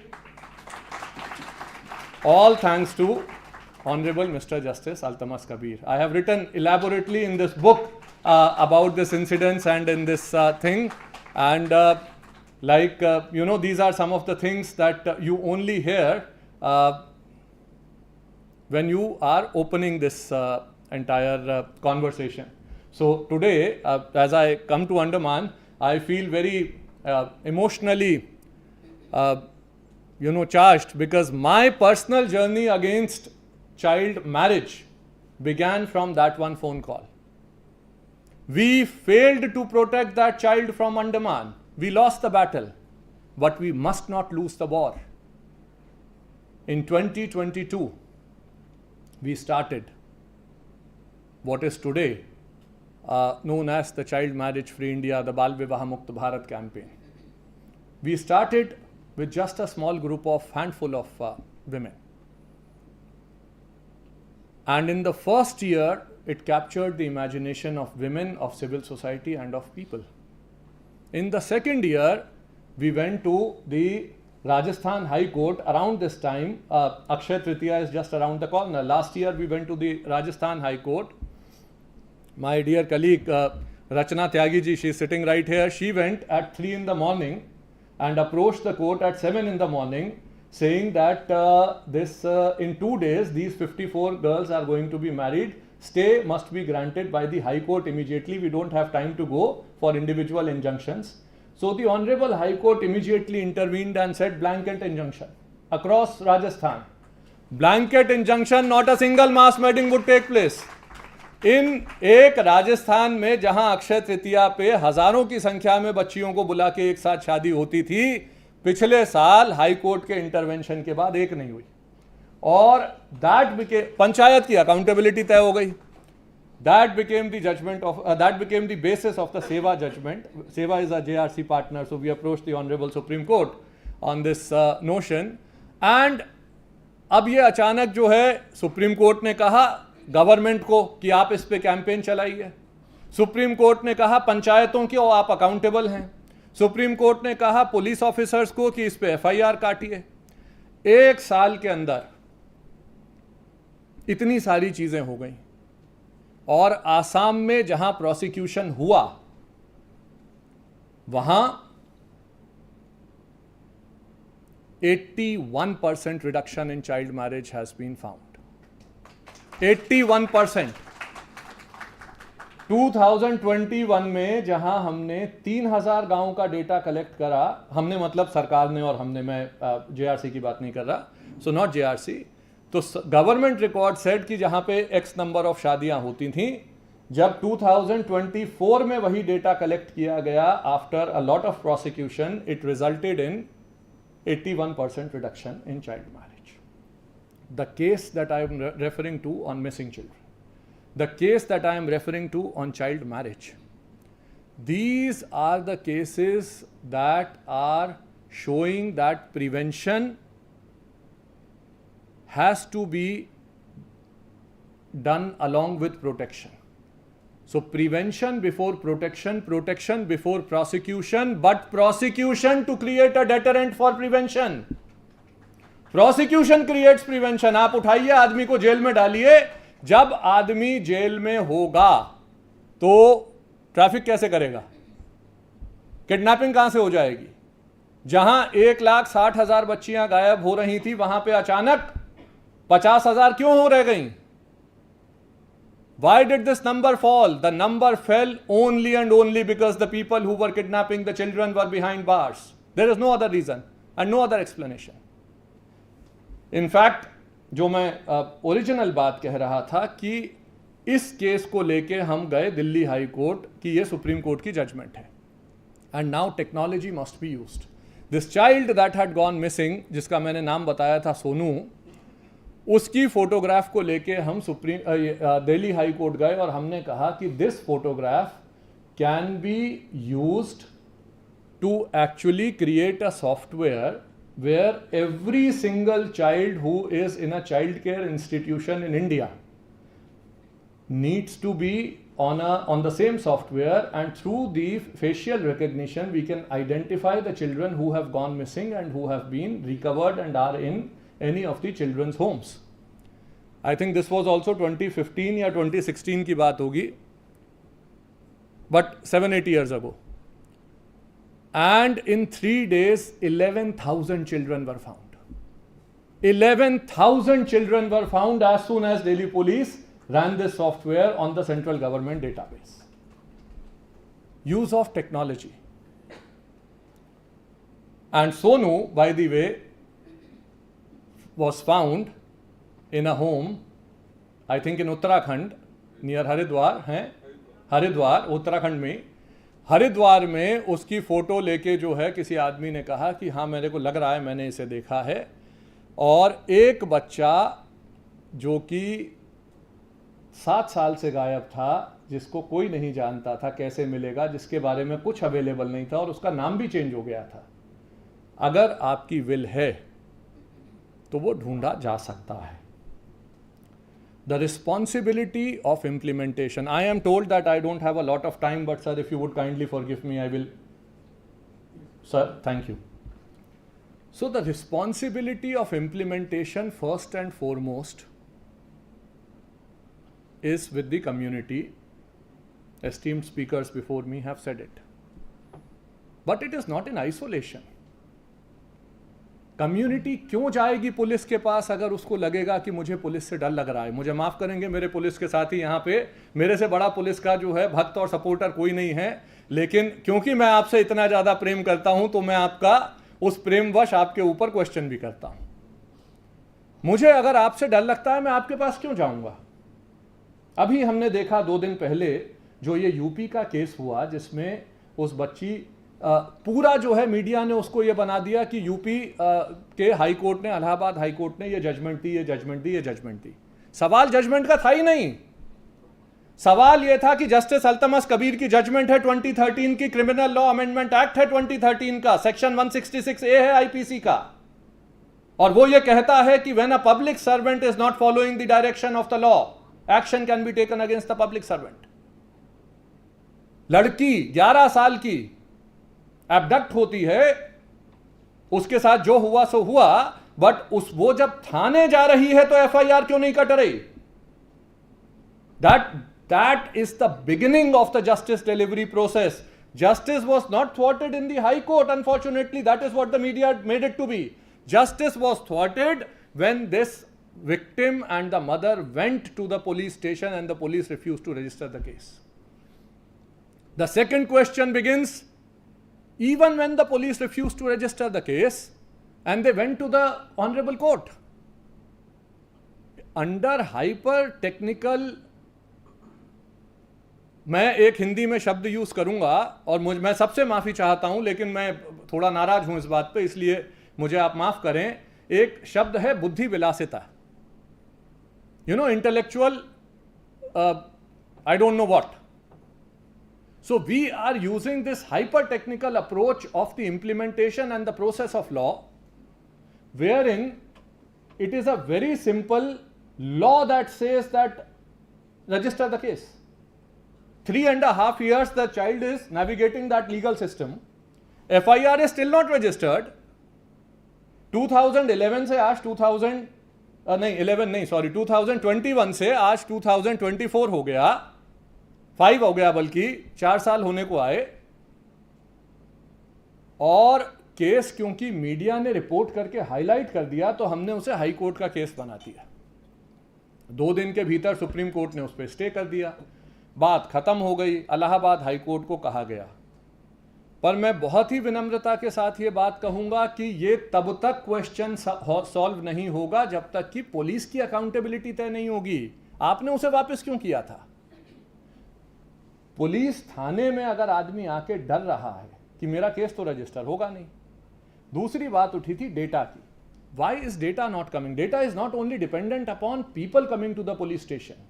The police is under tremendous pressure of politics कि आप जो है case को कम report कीजिए. Increase in the number of cases registered is not an increase in the incidences of crime. Crime is happening. मैं अंडमान के बारे में नहीं जानता ज्यादा, लेकिन जो मेनलैंड है, दिल्ली है, मुंबई है, कोई बड़े शहर हैं हमारे, उन बड़े शहरों में महिलाएं कहीं भी सेफ नहीं फील करती, क्योंकि रैम्पेंट हैरेसमेंट के केसेस होते हैं पूरे देश में. Why are they not reporting? Because number 1 they are scared, process help नहीं करेगा. नंबर 2 पुलिस के ऊपर यह दबाव है, कम से कम बताओ केसेस कम से कम रिपोर्ट करो. अब जब यह जजमेंट आई और किडनैपिंग के केसेस जो हैं वो अचानक 20,000 से 50,000 या 60,000 हो गए, did it mean an increase in the crime? No, it simply meant an increase in the number of registered cases and a decrease in crime. In 2 years the crime decreased. But politics unfortunately puts a pressure on the system to say कि कम से कम cases को report करो. So जहां पे West Bengal is one of the best examples. West Bengal NCRB को data ही नहीं देता. क्यों नहीं देता? क्योंकि पॉलिटिक्स में उलझ जाता है data. All the numbers get entrenched in politics. India is today, sir, India is the global leader in the fight against human trafficking. India is the country where traffic in human beings and begar and forced labor were prohibited as a fundamental right in the constitution itself. In PUDR versus Union of India, the Asiad workers case, the Honorable Supreme Court had said, any factor that deprives a person of a choice of alternatives and compels that person to choose a particular course of action is force. And any work or service that comes as a result of that force is forced labor.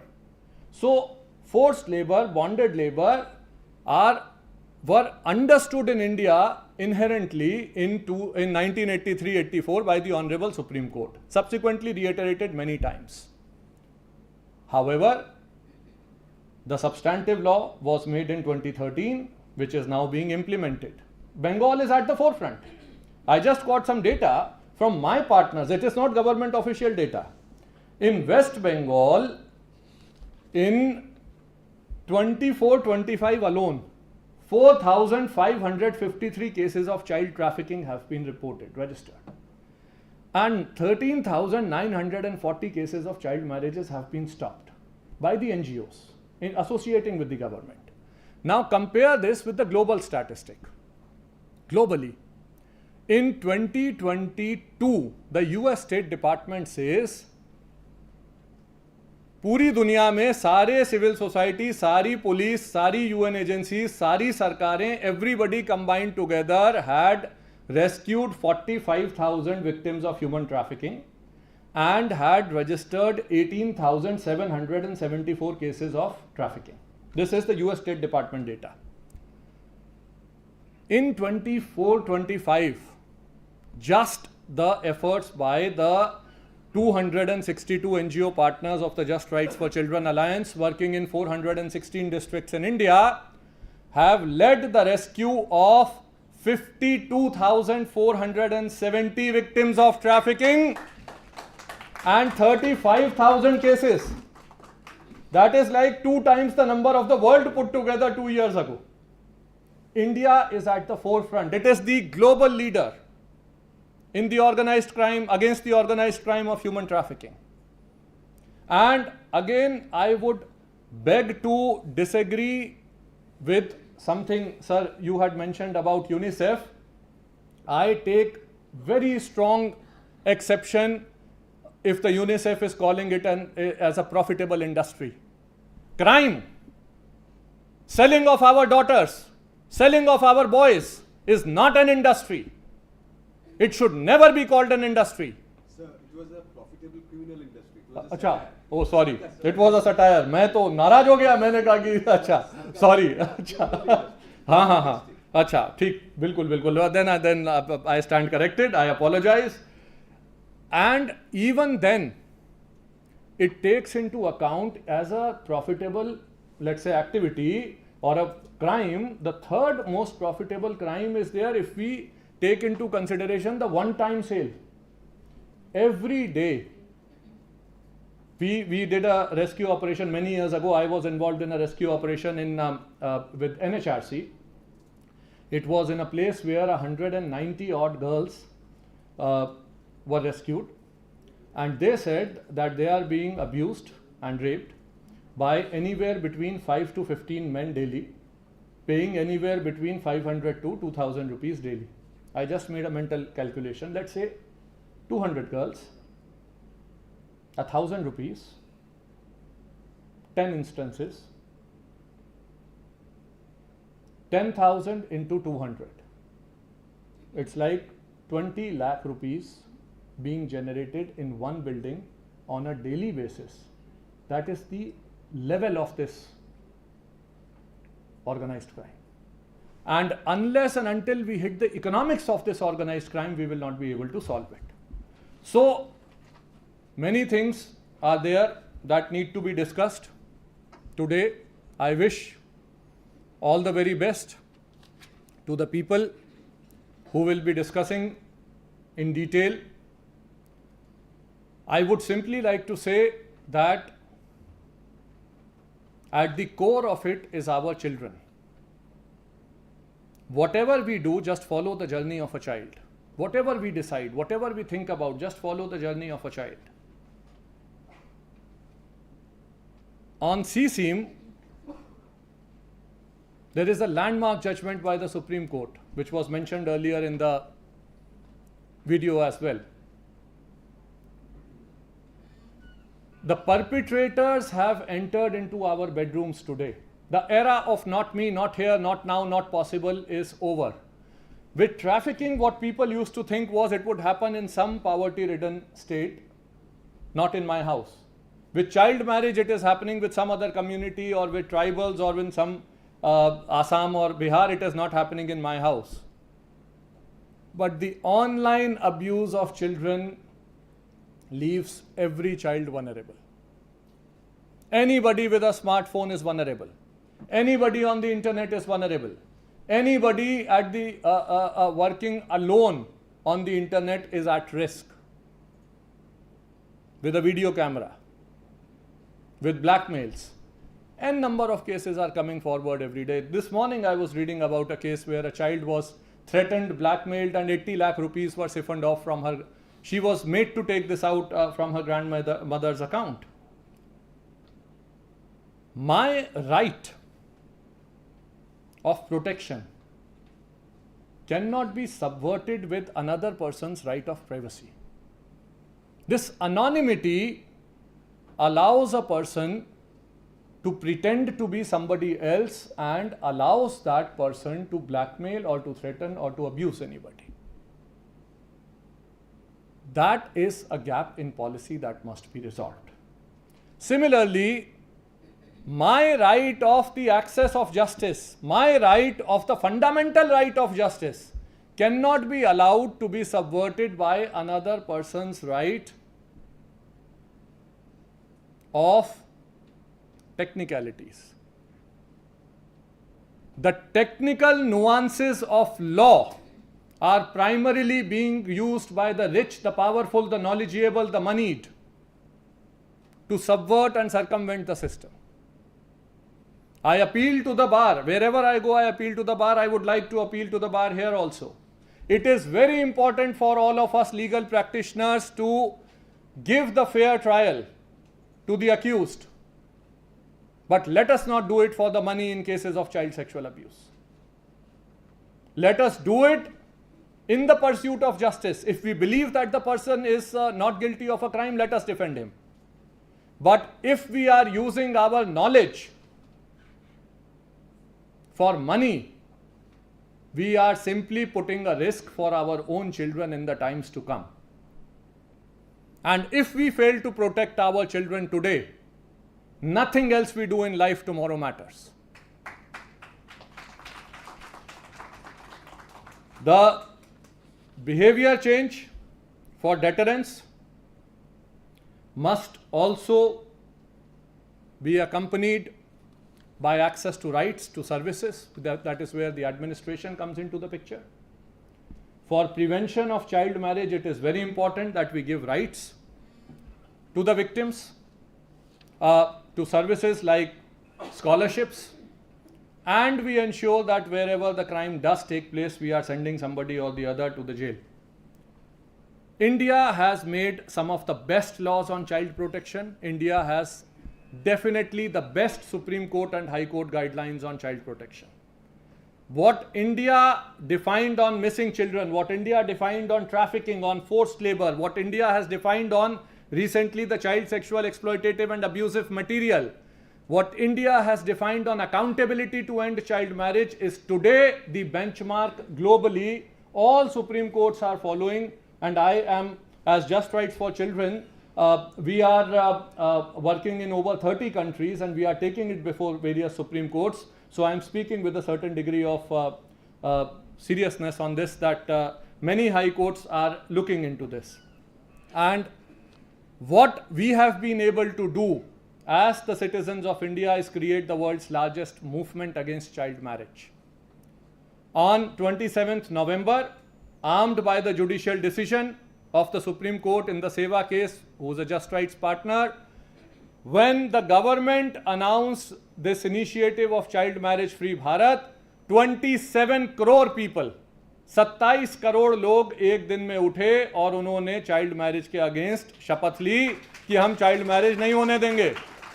और एक महीने के भीतर, क्योंकि भारत ने यह किया था, नेपाल ने भी बाल विवाह मुक्त नेपाल लॉन्च किया, the prime minister of Nepal launched it, child marriage free Nepal, and 30 other countries have similarly taken up this issue in Africa. So what you do here, what one police officer started by doing here in Andaman, went on to create the wildfire globally. For you, the person who is on the other phone, that other line of the phone, may simply be another child. But for that child, you are the entire world. So keep that accountability and that responsibility. Keep that morality and that justness alive. The law may not be there, but what you do will fill the gap in law and will create the law if the law isn't there. नहीं है तो बन जाएगा, आप अपना काम justice के लिए करिए.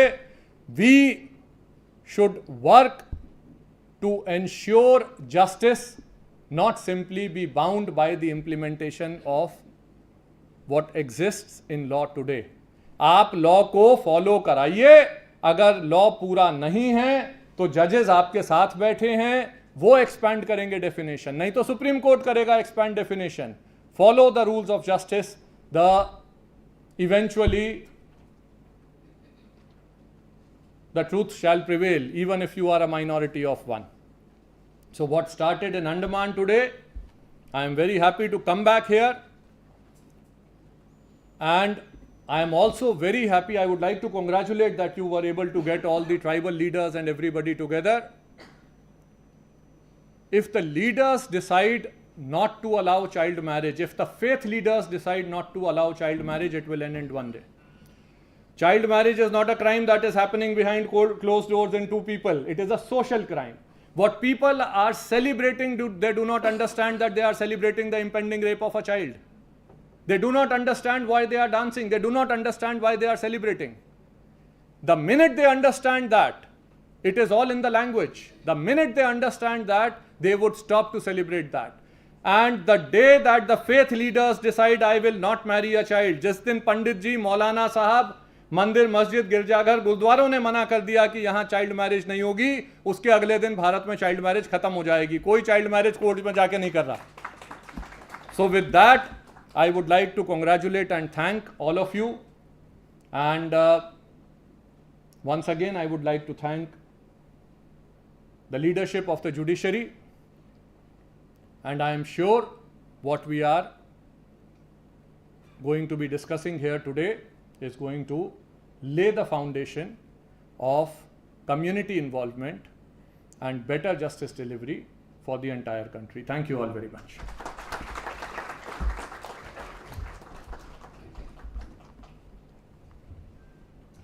Thank you, sir, for sharing your experience and valuable insight. May I now request Shri Dhananjay Tingle, Executive Director, AVA, to kindly come and deliver the vote of thanks.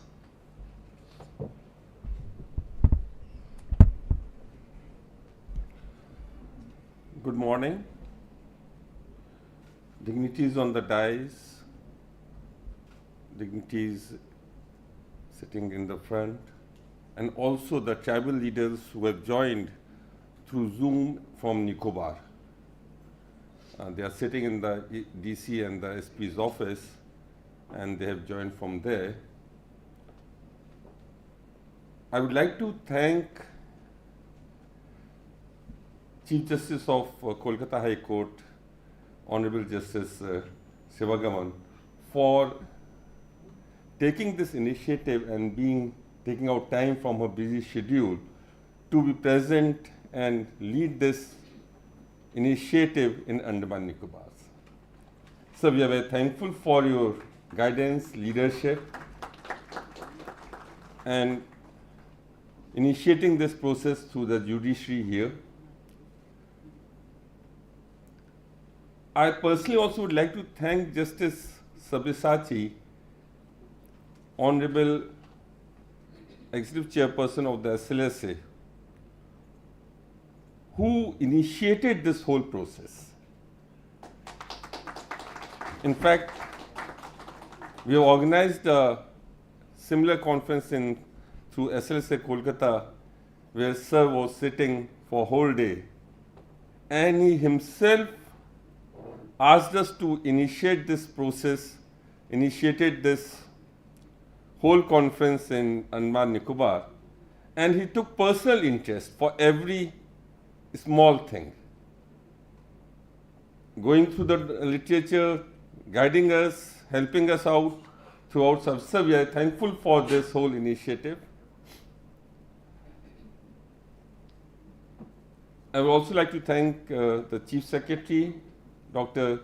Sharma here, who took out his time from the busy schedule, especially at the end of the year when all the financial transactions and business, all the work has to be done. He has taken out his time to be present and give us the confidence that here we will be taking action. I would like to thank Mr. Bhuvan Ribu for coming from Delhi, taking it out own time, leading this thing, telling us the way forward, what all we should be doing, how it should be doing. Furthermore, Mr. O.P. Singh, former DG UP and the President of Indian Police Foundation, for being with us and showing a way how to work and leading the way for the police officials also. How do we take it up? We have met the DGP of Andaman, Mr. H.G.S. Dhaliwal, and he has also shown his commitment, and as a part of that, we would like to thank him for nominating the officials from Andaman and also helping us with that Nicobar SP for arranging the arranging the space from where the leaders, tribal leaders and captains can sit and see the whole proceedings. I would like to, the initiative which we started off and the efforts done by the member secretary SLSA here, Mr. Bhavani Shankar Sharma, and leading it from front, looking into it each and every minute details. So I would like to thank you for making it at this space, at this level, where you took personal interest, and all the officials of the SLSA who took active part in doing it and making it a proper in such a big level of a state level. I would like to thank all the judicial officers who are present here and other students, tribal leaders who are here from the Department of Health, Department of Panchayati Raj, almost all the departments of Andaman, all the state departments who are dealing with the children issues are present here. I would like to thank all the heads of the department, and also I would like to thank Chief Secretary for asking them to present here, represent here, and giving their views, share their views on this.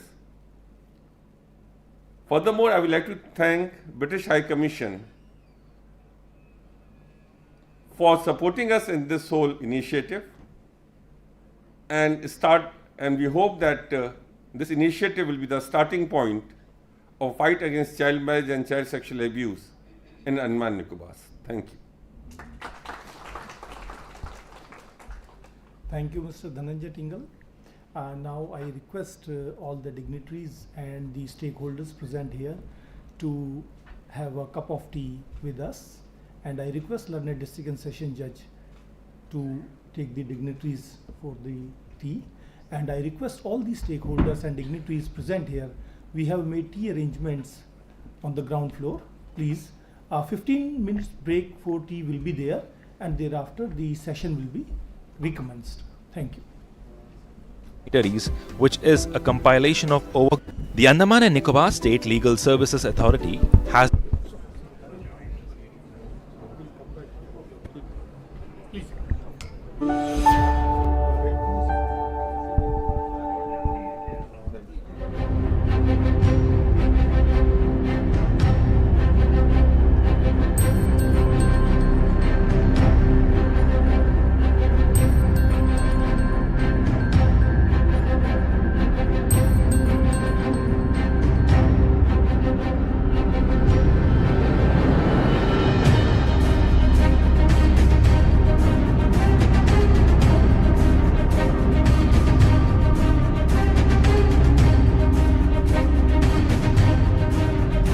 today in the August